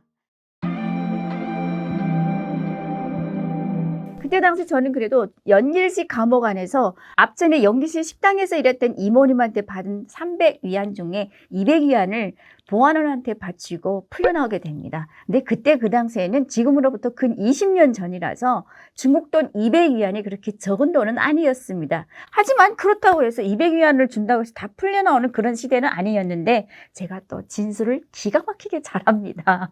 사실 저는 중국이 좋아서 넘어간 것도 아니고 교통사고로 허리를 다쳐가지고 하반신 마비가 왔었는데 간신히 지금 걷기는 하지만은 나중에 또다시 마비가 발생될 수 있다라는 의사의 말을 듣고 누군가가 연길시 병원에 가게 되면은 네 허리 정도는 충분히 고친다고 해서 허리를 고치기 위해서 중국으로 갔다. 그런데 막상 가보니까 병원비가 정말 만만치 않더라 라고 하면서 그 진술을 정말 구구절절하게 그 감동 있게 잘 씁니다. 그랬더니 그 보안원이 나를 보더니 얘는 중국으로 넘어갈 사이즈는 아닌데 진짜 허리가 아파서 허리를 치료하러 갔나 보다 라고 생각을 하면서 쉽게 풀려주긴 합니다. 일단 풀려 나오자마자 저는 또다시 엄마한테로 가서 엄마 얼굴이라 잠깐 보고 무산으로 들어갈까 아니면 바로 무산으로 들어갈까 굉장히 고민을 많이 하다가 결국에는 엄마 품으로 아닌 무산 친구한테 가기로 결정을 합니다. 왜냐하면 그때 당시에 무산 친구는 조카 돌잔치만 끝나면 바로 중국으로 넘어간다고 했었거든요. 그래서 그 친구가 먼저 가버리게 되면 또 혼자가 되니까 그 친구랑 같이 가기 위해서 바로 무산으로 들어가게 되는데요. 그리고 또 북한에는 이동의 자유가 없다 보니까 원성군에서 무산군으로 들어가는데 국경 지역이다 보니까 검문 초소가 굉장히 많습니다. 가다가 잘못 걸리게 되면 또다시 잡힐 수 있기 때문에 저는 석탄 기차를 타고 도둑 기차를 타고 무산까지 들어가게 됩니다. 그때 당시에 그 석탄 더미 안에 들어가가지고 진짜 머리끝에서도 발끝까지 까맣고 치아까지 석탄가루가 들어간 거예요. 하지만 그래도 무사히 들어갈 수 있다면 그까짓 거 석탄가루가 무슨 대수냐라고 생각하고 석탄기차에 타가지고 무사히 이제 무산까지 들어가게 됩니다. 무산까지 들어가자마자 저 친구네 집까지 가는 것도 정말 빛의 속도로 뛰어가가지고 문을 똑똑 두드리고 아무개야 하고 이제 문을 열었더니 그 친구 어머니가 나를 기다렸다는 듯이 어머나 하면서 네가 어떻게 왔냐 하면서 문 입구에 서 있는 거예요. 아니 엊그저께 네가 건너가는데 어떻게 돼서 또다시 와서 이쪽으로 우리 집으로 왔냐라고 하면서 그래서 또 이제 사연을 구구절절 얘기를 하기 앞서 친구가 갔냐 안 갔냐 이거부터 물어봤어요. 급한 나머지 이제. 그러니까 하루만 좀 더 빨리 오지. 어제 밤이 넘어갔어. 라고 하는 거예요. 내가 진짜 이 친구를 얼마나 기대를 하고 여기까지 정말 석탄 더미 안에까지 들어가면서 엄마도 못 보고 여기까지 왔는데 친구가 하루를 앞서 먼저 떠났다고 하니까 진짜 막막하더라고요. 그때 당시엔 진짜 되는 일이 하나도 없었어요. 중국은 넘어갈 적마다 잡히지, 또 북한에 와서 친구한테 기대를 했더니 기대한 친구는 다 배신하고 또 당하고, 또 이 친구를 기대를 했더니 이 친구 또 먼저 떠나가 버리고, 정말 운도 없고 지질이 운도 없었던 것 같아요. 아무튼 그렇게 친구는 먼저 떠났고, 저는 먼저 떠난 친구는 어쩔 수 없이 기다릴 수가 없어서 중국으로 넘어가기 위해서 이제 작전을 하는데, 그때 당시에는 앞전에 혼자 잘못 넘어가지고 인신매매 군들한테 잡혔잖아요. 그래서 또다시 그런 일을 겪지 않기 위해서 그 친구 어머니 소개로 무산군에서 밀수를 하는 언니를 만나게 됩니다. 그래서 그 언니 소개로 강을 무사히 두만강을 넘어서 중국까지 넘어가게 됩니다. 중국까지 넘어가서 또 그 변방 지역에서 연결시까지 들어가는 것도 또 검문소가 있어요. 중국 변방 검문소. 근데 앞전에 제가 한번 인신매매로 팔려갈 뻔 했을 때 버스를 탔었는데, 그때 당시에 그 브로커들이 앞좌석에 앉히더라고요. 앞에는 검사 안 하고 뒤만 자주 한다. 그래서 그때 그거를 이용을 해가지고 한번 경험을 했기 때문에 저도 앞좌석에 앉아서 검문소를 지나게 됐는데, 역시나 그때도 검문소가 뒤에만 검사하고 앞에는 검사 안 하더라고요. 그래서 무사히 검문소를 통과해서 연길시까지 들어가게 됩니다. 연길시까지 들어가자마자 저는 그 친구한테 바로 전화를 하게 됩니다. 그 친구의 소개로 뭔가 도움을 받으려고 전화를 딱 했는데, 왜? 하면서 웬 남자가 전화를 받더니 그 친구의 소식을 물어봤더니 어젯밤에 잡혔어 라고 하는 거예요. 변방 지역에서 강을 넘자마자 잠복 변방 군인한테 바로 잡혀서 또 북송이 됐다는 거예요. 저도 정말 일이 안 되지만 그 친구 또한 정말 일이 안 되는 거예요. 그런데 사람 인연이라는 게 진짜 만날 사람은 어딘가에서 만나는 것 같아요. 그렇게 찾아다니면서 못 찾았던, 서로 엇받고 이제 북송이 되면서 같이 만나지 못했던 그 무산 친구를 제가 대한민국에 와가지고 중국 연결시에 놀러 갔을 때 우연치 않게 길거리에서 만나게 됩니다. 이야, 진짜 영화 같은 장면이었는데, 연길실 이제 딱 들어갔는데 밤에 좀 어두운 시간에 제가 연길실 가면은 진달래 국수집이라고 유명한 집이 있습니다. 그래서 그 국수가 먹고 싶어서 지나간 행인한테 여기 진달래 국수집을 가려면 어떻게 합니까? 라고 물어봤는데, 지나가던 그 친구가 내 목소리가 그렇게 낯이 익은 목소리라서 돌아다 봤는데 진짜 전 거예요. 그러면서 저는 못 봤는데 그 친구가 먼저 나를 보고 유미야 하고 달려가지고 막 부둥켜하고 막, 그래서 저는 모르는 사람이 저를 부둥켜하고 막 이런 줄 알고 처음에 이거 이상한 사람이네 막 이랬는데, 알고 보니까 그 친구인 거예요. 그때 또한 얼마나 반가웠는지, 그렇게 찾아 헤맸던 친구를 못 만났었는데 대한민국 와서 중국 땅에 놀러 가서 길거리에서 이렇게 만날 줄은 정말 상상도 못했거든요. 그래서 그 친구랑 그동안에 있었던 일들 해포를 나누면서 그 친구 어머니 소식도 이제 물어봤는데, 어머니는 그 전해에 돌아가셨다라는 얘기를 듣고, 저 또한 그 친구의 어머님이지만은 저를 정말 잘 대해줘가지고 저 펑펑 둘이서 붙잡고 이제 울던 그런 기억이 있었는데요. 그렇게 그 친구는 그때 당시에 중국에 있었고 한국으로 못 왔더라고요. 그런데 그 친구도 그 이듬해에 대한민국으로 오게 됩니다. 그렇게 해서 대한민국에서 또 만나게 되었습니다. 아무튼 만날 인연은 어디서인가에 만난다라는 속담이 정말 틀리는 거 아닌 것 같습니다. 다시 돌아와서 저는 그 친구가 이제 잡혀갔다는 소식을 듣고 만나지를 못해가지고 못 만난 친구는 못 만난 친구고 다시 일자리를 찾아야 되겠다라는 생각에 앞전에 연길시 식당에서 일했던 이모님 식당으로 찾아가게 됩니다. 앞전에 북송을 당했을 때도 옆에 식당 주인이 저를 신고를 했기 때문에 밤에 몰래 찾아 들어가서 그 이모님을 만나게 됩니다. 근데 그 이모님이 저를 보면서 얼마나 반가워하시던지. 근데 저는 이제 거기서 일을 할 수가 없어서 한번 잡혔기 때문에 그 식당에서, 그래서 일자리를 좀 찾아달라고 이제 부탁을 드립니다. 그런데 마침 그 이모님 식당에서 일하는 주방에서 일하는 아주머니가 연길시 게장집이라는 식당을 소개를 해줍니다. 근데 저는 그때 정말 좋았던 게 연길시 게장집 하니까 그 규모가 어마무시하게 큰 거예요. 와, 저렇게 큰 식당에서 내가 일을 하다 보면은 무조건 대한민국 사람을 만날 것이다라는 그 기대가 부풀어 있었어요. 왜냐하면 그때 당시에도 저는 브로커 이런 거를 몰랐고 한국 사람만 만나게 되면은 빌던 뭐 부탁을 해서라도 한국을 갈 수 있을 거라고 생각을 했었거든요. 그래서 저 식당에서 일하게 되면 무조건 한국 사람을 만날 것이라는 그 기대감에 정말 좋아했었어요. 그래서 아무튼 그 식당으로 출근을 하면서 열심히 일을 하게 됩니다. 근데 그때 당시에 제가 제일 잊혀지지 않는 게 그 한족분들이 오게 되면 제가 말을 잘 몰라가지고 주문을 받는 것도 잘못 받아가지고 몇 번이고 이제 사고를 쳤던 그런 기억도 있고, 또 한 번은 정말 잊혀지지 않는 게 그렇게 큰 식당에서 일을 하다 보니까 정말 먹음직스러운 음식들이 굉장히 많이 들어오는 거예요. 주문을 받는 것 자체가. 와, 그냥 보기만 해도 진짜 너무 맛있어 보이는 거예요. 그래서 제가 한 번은 손님창에 딱 들어가기 전에 한번 손을 훔쳐먹고 들어간 적도 있었는데, 그 뜨거운 거를 막 훔쳐먹어가지고 입천장에 다 뒤었던 그 음식이 바로 우리 대한민국의 탕수육입니다. 야, 중국의 탕수육은 진짜 손바닥만 하거든요. 이렇게 커요. 그거를 막 집어먹던 그런 기억도 있는데, 아무튼 그 식당에서 일하면서 먹기도 잘 먹었습니다. 그런데 더 기가 막히는 거는 하루를 지나도 열흘을 지나도 20일 지나도 한국 사람 그림자도 안 보이는 거예요. 내가 이 식당에서 일하는 최종 목적은 한국 사람을 만나기 위해서였는데 한국 사람 그림자도 안 보이는 거예요. 나중에 알고 보니까 우리 대한민국 국민들은 개고기를 안 드시더라고요. 한국에 와서 알았습니다. 저도 지금 개고기를 안 먹는다마는 아무튼 개고기를 안 드시니까 그 개고기 식당을 안 오셨던 거예요.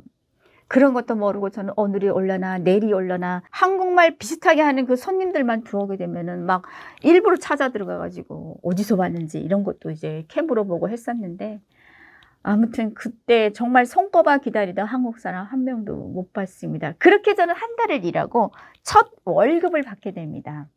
첫 월급을 받자마자 저는 또 나이도 어리고 막 그랬을 때니까 쇼핑을 연길시 서시장으로 나가게 됩니다. 근데 서시장에 갔더니 그 또한 규모가 어마무시한 거예요. 시장이 얼마나 큰지.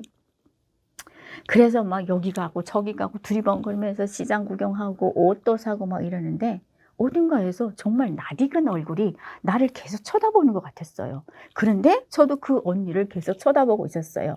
그러면서 동시다발적으로 마치! 라고 하면서 둘이 이제 뛰어와가지고 부둥켜 안고 포옹을 하면서 해포를 나누기 시작했는데, 그 언닌즉슨 앞전에 북송이 되어서 청진 집결소, 그러니까 구치소죠. 그 안에서 만났던 언니를 중국 연길시 서시장 시장에서 만나게 된 거예요. 그렇게 시장에서 또 감옥 동기를 만나니까 그 또한 정말 반가운 거예요. 그렇게 기다리던 무산 친구는 못 만났지만 여기서 또 감옥 동기 언니를 만나다 보니 그래도 한 명이라도 의지할 친구가 생겨서 정말 좋았던 거예요. 짧은 시간에 만난 게 너무 아쉬워서 다음 날 제가 일하는 숙소로 그 언니를 초대를 합니다. 다시 만나서 우리 못다한 이야기를 획포를 나누면서 재밌게 놀자고. 그래서 다음날 저녁에 일 마치고 그 언니는 저희 식당 숙소로 놀러 오게 되는 거죠. 막 놀고 수다를 떨다가 이제 배가 고파서 나가서 이제 저녁이라도 먹자 하고 딱 나가던 찰나에 중국 공안이 문 앞에서 딱 들이치는 거예요. 신분증 보자고 이러는데 저희는 둘 다 신분증이 없잖아요. 그래서 그 자리에서 바로 또 수갑을 차고 공안으로 잡혀가게 됩니다. 그렇게 잡혀가고 나서 그 언니는 얼마나 나를 원망을 하는지, 만나지 말아야 될 너를 만나서 난 이렇게 또다시 북송을 당하게 되었다. 나는 이제 북송이 되면 죽는다. 어떻게 할 거냐고 막 이러면서 엄청나게 저한테 이제 그 원망을 하면서 이제 저한테 뭐라고 했었는데요. 저는 또 그 언니를 나름 살리기 위한 작전을 하게 됩니다. 그 당시 그 연길시 구치소를 거쳐서 도문 변방을 통해서 북한 온성군 보위부로 이제 수감되게 되는데, 그때 당시에 그 도문 변방에 있으면서 정말 잊혀지지 않은 한 여인이 있었는데 정말 미인이었습니다. 정말 예쁜 언니가 함흥시 어느 한 그 고등학교 선생님이었다고 하는데, 그 언니가 남자친구랑 같이 중국으로 넘어왔다가 중국 공안이 들이닥치니까 같이 남자여자 손잡고 아파트 5층에서 때려 내렸는데 남자는 그 자리에서 즉사를 하고 그 언니는 살아남은 거예요. 근데 살아도 산 게 아니었습니다. 척추가 이렇게 탈출돼가지고 그 자리에서 하반신 마비가 온 거예요. 그러면서 담가에 실려 들어왔는데 대소변을 다 받아내는 거예요. 매일과 같이 앉아 우는데 야, 나는 왜 죽지 않고 살아가지고 이렇게 고통을 주냐고 하면서 아예 하반신을 못 움직이는 거예요. 그래서 제가 예전에도 저는 그렇게 하반신 마비를 와서 그렇게 고생을 했던 그런 아픔이 있었기에 그 언니를 잠깐이나마 제가 간호를 해드렸는데 지금도 그 언니에 대한 기억은 잊혀지지 않습니다. 아무튼 그때 당시에 저는 또 그렇게 더문 변방을 거쳐서 무산군 보위부까지 들어가게 되는데요. 그때 그 저랑 같이 잡혔던 언니는 눈만 뜨면 저를 원망하는 거예요. 재수없는 너를 만나서 또 잡혔다고. 난 진짜 이번에만 잡히면 난 진짜 죽는다고 하면서 진짜 눈만 마주치면 저를 그렇게 욕하는 거예요. 원망하고. 그래서 제가 꼭 죽는다라고 생각하지 말고 방법을 찾자. 차라리 언니가 무산군이라고 하지 말고 해산시라고 해라. 내가 그 보증을 서주겠다. 언니랑 나랑 같은 동네에서 같이 살았다고 하면 되지 않겠느냐. 그렇게 이제 진술을 하라고 제가 시킨 거예요. 왜냐하면 그때 당시만 해도 북한은 그 전산망이 잘 되어 있지 않기 때문에 내가 정말 중범죄자가 아닌 이상은 내가 어디 사람이라면 어디 사람인 거예요. 그래서 이 언니를 내가 살던 그 지역 약도를 정말 귀에 못 박히게 설명을 해줍니다. 그 주변에 무슨 학교 있고 배급소 있고 또 역전은 어느 만큼 거리가 되고 이걸 정말 구구절절 귀에 못 박히도록 해준 거예요. 그래서 그 언니가 저희 설명을 듣고 달달달달 진짜 미친 듯이 머릿속에 외우더라고요. 그렇게 보위부 통과를 무사히 넘어가게 됩니다. 그래서 청진집결소에서 또 해산시 집결소로 이송하는 중에 우리가 도망을 치자라고 작전을 하게 되는 거예요. 근데 도망칠 기회가 정말 없더라고요. 그래서 도망 실패를 하게 됩니다. 그래서 어쩔 수 없이 해산시 집결소까지 호송을 오게 되는데요. 북한에는 법이 내가 살고 있는 거주지에서 법적 최종 처벌을 받기 때문에 거주지에 가서 제가 풀려 나오던 교도소를 가던 이런 모든 처벌이 내 거주지에서 이뤄지기 때문에 그 언니랑 나랑 해산시 사람이다 보니까 청진시 집결소에서 해산시 집결소로 이제 호송을 가게 된 거였습니다.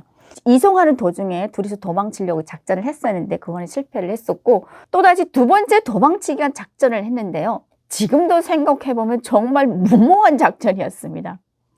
그때 당시 그 언니는 그 압록강가에서 물을 품면서 바로 중국을 다이렉트로 도망치자는 거예요. 근데 그때 당시에 겨울이었습니다. 1월달. 그러다 보니까 압록강이 다 얼어붙은 거예요. 북한은 수도가 안 나오다 보니까 겨울에도 압록강가에서 물을 퍼먹기 때문에 죄인들도 압록강가에서 물을 풉니다. 그렇게 물을 푸는 척 하다가 바로 중국으로 뛰겠다라는 거예요. 저는 무조건 말렸습니다. 이거는 안 된다. 정말 무모한 짓이다. 우리가 무엇 때문에 지금 이런 처벌을 받고 있는데 또다시 대낮에 시퍼런 대낮이 보안원이 보는 데서 중국으로 뛰겠느냐. 가다가 만약에 잡히게 되면 진짜 개죽음이다. 이거는 안 된다. 정말 저는 말렸는데 이 언니는 끝까지 그걸 하겠다라는 거예요. 그래서 그때 당시에 또 압록강가에서 물을 풀면서 하나 둘, 셋 하더니 바가지를 확 버리더니 그냥 둘이서 죽기로 살기로 중국을 향해 뛰는 거예요. 그때 당시 일행이 한 명이 더 있었습니다. 그 작전에 가담했던 일행이. 근데 아니나 다를까 제 예측이 맞아 떨어진 거죠. 뛰어봤자입니다. 중국까지. 물론 그 강폭이 100m도 안 되는 거리긴 하지만 중국이 막상 넘어가는데 눈이 와가지고 이렇게 무뎌서 키높이를 넘다 보니까 거기를 못 넘어간 거예요. 나중에는 결국으로 자기 발로 다시 중국에서 북한으로 넘어오게 됩니다. 그때 당시에 그 언니는 정말 많이 맞는데요. 정말 제가 눈 뜨고 봐줄 수 없을 정도로 처참하게 맞아댑니다. 북한은 도주하다 잡히게 되면 정말 개죽음을 당하는데요. 일단 도주하게 되면 성공을 하거나 아니면 시도를 하지 말아야 됩니다. 만약에 시도를 했다 잡혔다 하면은 그 도주하려고 하는 사람은 물론이고 그 주변에서 그 도주하려고 했던 그 사람을 신고하지 않은 죄로도 다 같이 처벌을 받게 되는 거예요. 그때 당시에 그 언니는 정말 많이 맞았고 또 우리는 신고를 하지 않은 죄로도 우리도 처벌을 받게 되는데 정말 지금도 잊혀지지 않는 게 너무 많이 맞아가지고 사람 형체를 알아보지 못할 정도로 얼굴이 막 멍들어 있었던 거예요. 아무튼 그때 당시 그 언니가 그 맞으면서 있었던 그 기억이 아직도 잊혀지지 않는데, 저는 다행이었던 거는 또 우리 외삼촌이 해산세에 조금 간부를 하다 보니까 그때 당시에 그래 외삼촌을 대동으로 해서 저는 이제 쉽게 또 풀려 나오게 됩니다. 그리고 나서 그 언니와의 소식은 모르고 지냈었는데, 이 언니 또한 역시 제가 항상 하는 말이 있죠. 만날 인연은 어디선가에 만난다. 대한민국에 와가지고 하나원에서 그 언니를 또 만나게 됩니다. 저는 정말 너무 반가워서 한달음에 언니 어떻게 살아나왔구나, 언제 왔어, 어떻게 남았어 막 이러면서 답변을 듣기 전부터 막 질문만 던지면서 그 언니를 정말 반가워해서 포옹하고 싶었는데, 그 언니는 정말 그때까지도 차가운 눈빛으로 끝까지 저를 원망하는 눈빛으로 쳐다보더라고요. 너 때문에 내가 얼마나 맞았고, 너 때문에 내가 북송당해서 얼마나 개고생을 했는데 다시는 너 얼굴을 보고 싶지 않다 라고 하더라고요.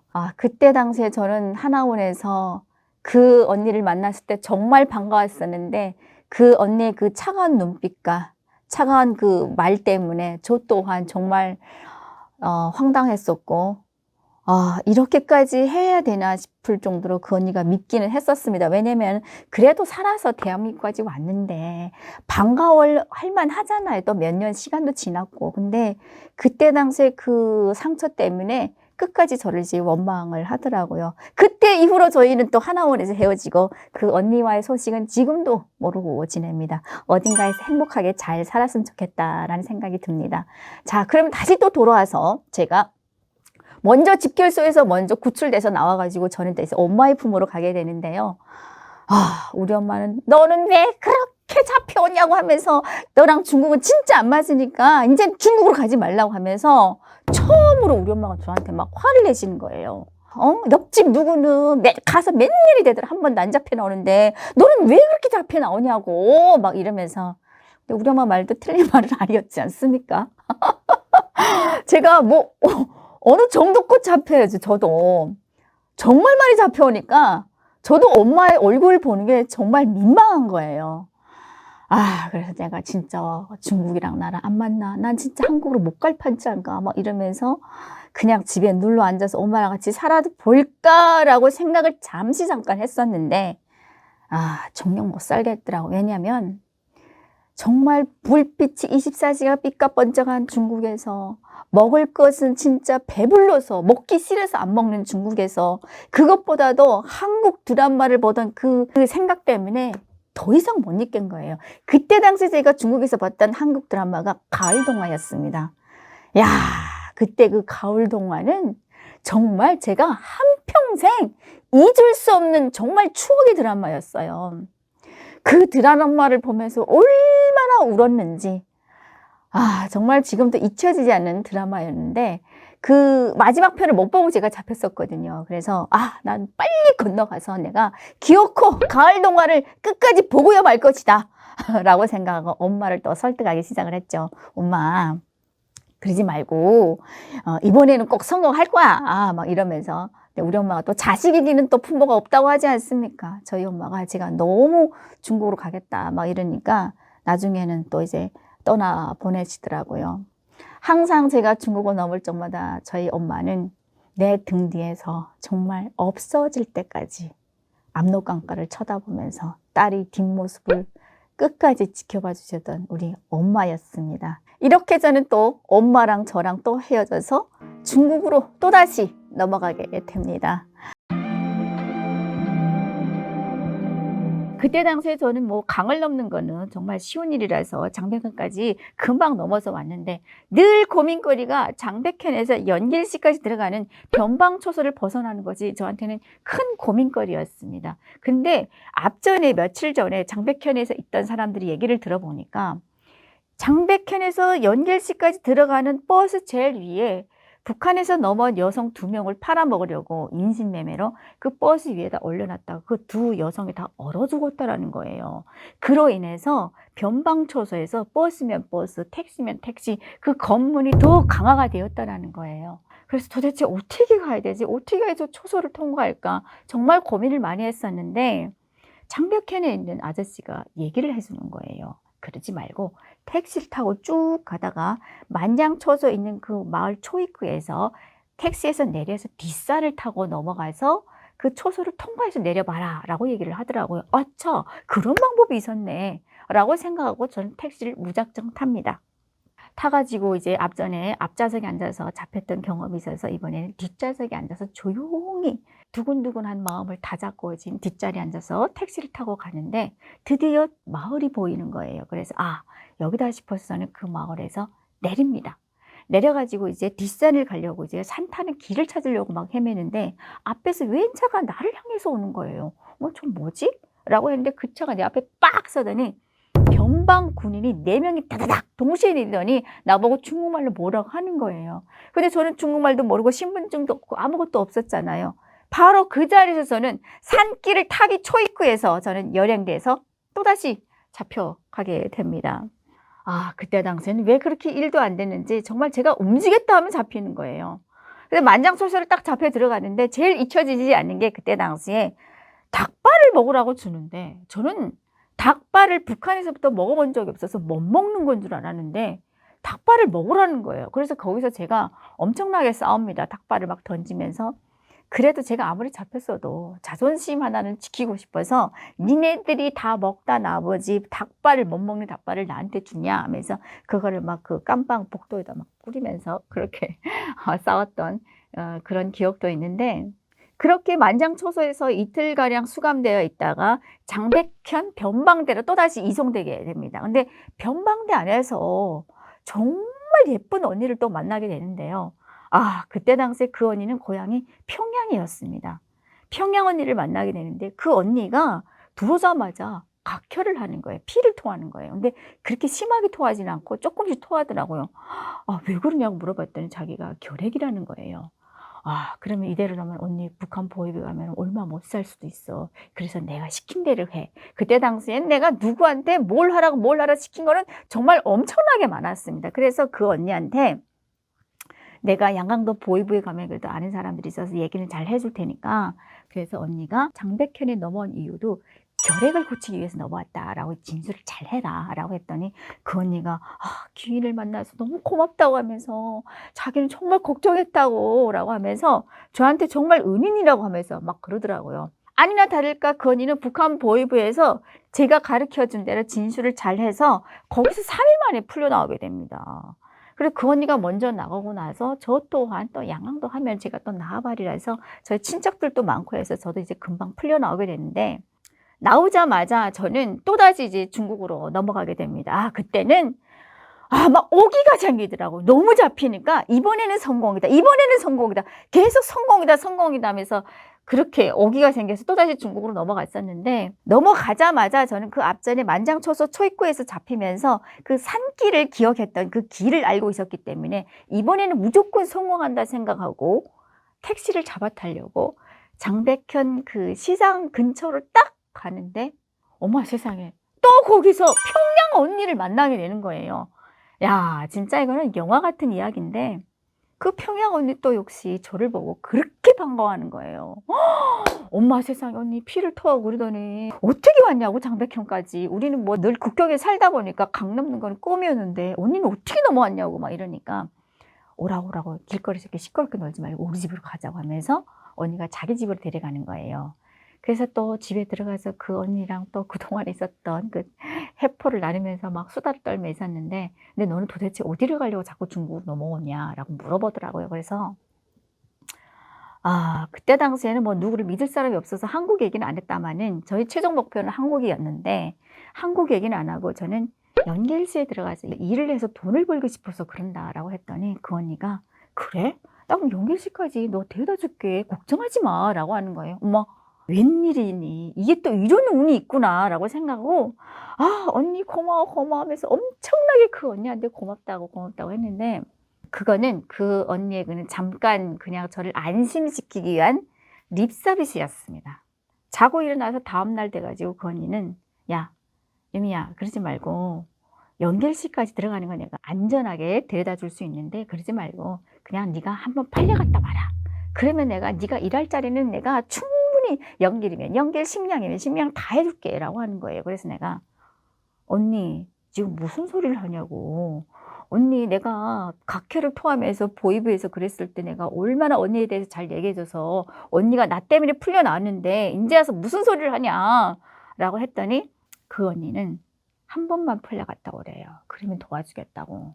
근데 그때 당시에는 정말 선택의 여지가 없었어요. 너무 잡혀서 북송이 되다 보니까 그때는 진짜 그게 정말 최악의 길인 거 알면서도 그 언니의 말을 수긍할 수밖에 없었습니다. 그래? 그러면 좋아.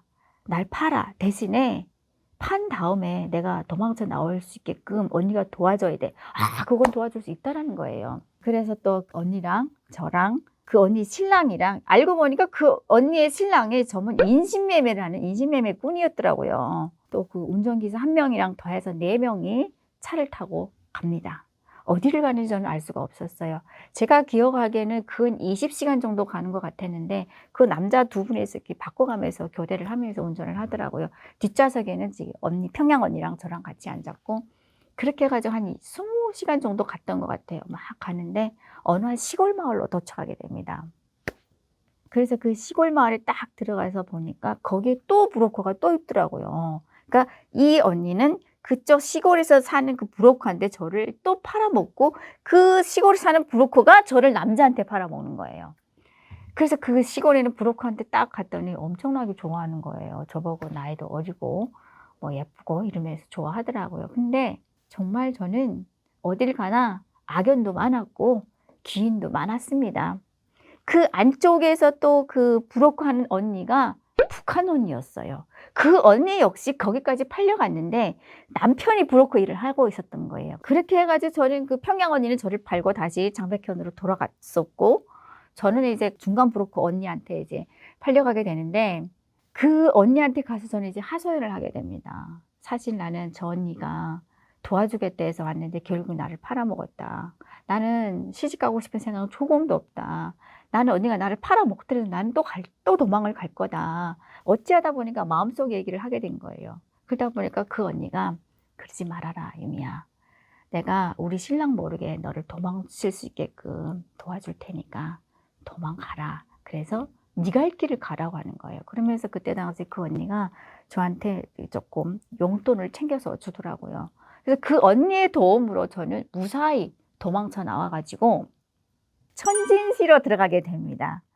아, 그때 천진이라는 곳을 선택했던 이유가 북송될 적마다 그 북한 여성들이 얘기를 듣다 보니까 천진, 심양, 연길, 총도, 위해 이쪽에 한국 사람들이 굉장히 많이 산다는 거예요. 근데 거기서 제일 가까운 데가 지도를 보니까 천진시였어요. 그래서 제가 천진시를 목표를 해서 들어가게 됩니다.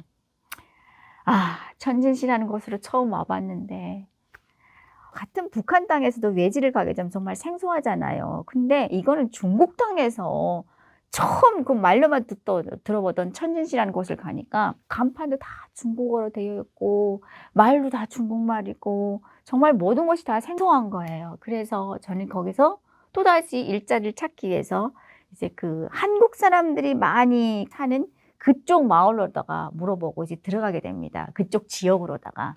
그랬더니 거기 조선글로 한글로 쓴 이제 식당 간판이 보이더라고요. 그래서 그 간판이 있는 그 식당 주인한테 들어가가지고 일단 밥을 먼저 먹고 아 여기서 직원을 구하지 않냐고 지금 물어봤더니 다행히도 그 식당 주인이 2분 다 조선족 분이었더라고요. 서빙하는 사람 찾고 있다라고 얘기를 하더라고요. 그래서 저를 좀 도와달라고 얘기를 했고 그때 당시에 저는 처음부터도 저는 이제 북한에서 왔다라는 얘기를 솔직히 얘기를 합니다. 그랬더니 엄청 놀라하더라고요. 어머, 북한 여자가 어떻게 천진까지 들어왔냐고 하면서. 그때 그 사장님이랑 사모님 그 2네가 정말 좋은 분을 만나게 됩니다. 그래서 또다시 저는 천진시 식당에서 또 그 식당 일을 하게 되는데요. 그렇게 안정적인 일자리를 찾아서 먹고 자고 할 수 있는 일자리를 찾아서 일을 하다 보니까 제가 또 잊을 수 없잖아요. 저를 도망치게끔 도와준 그 브로커 언니.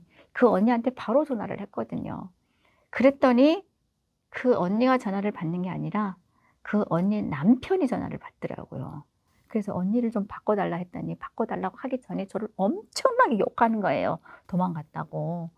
그래서 아무튼 언니를 좀 바꿔달라고 했더니 정말 청천벽력 같은 소식을 듣게 됩니다. 언니가 보이부 깜방에서 고문을 당해서 끝내는 세상을 떠났다라는 소식을 그 남편도 듣게 됐다라고 얘기를 하더라고요.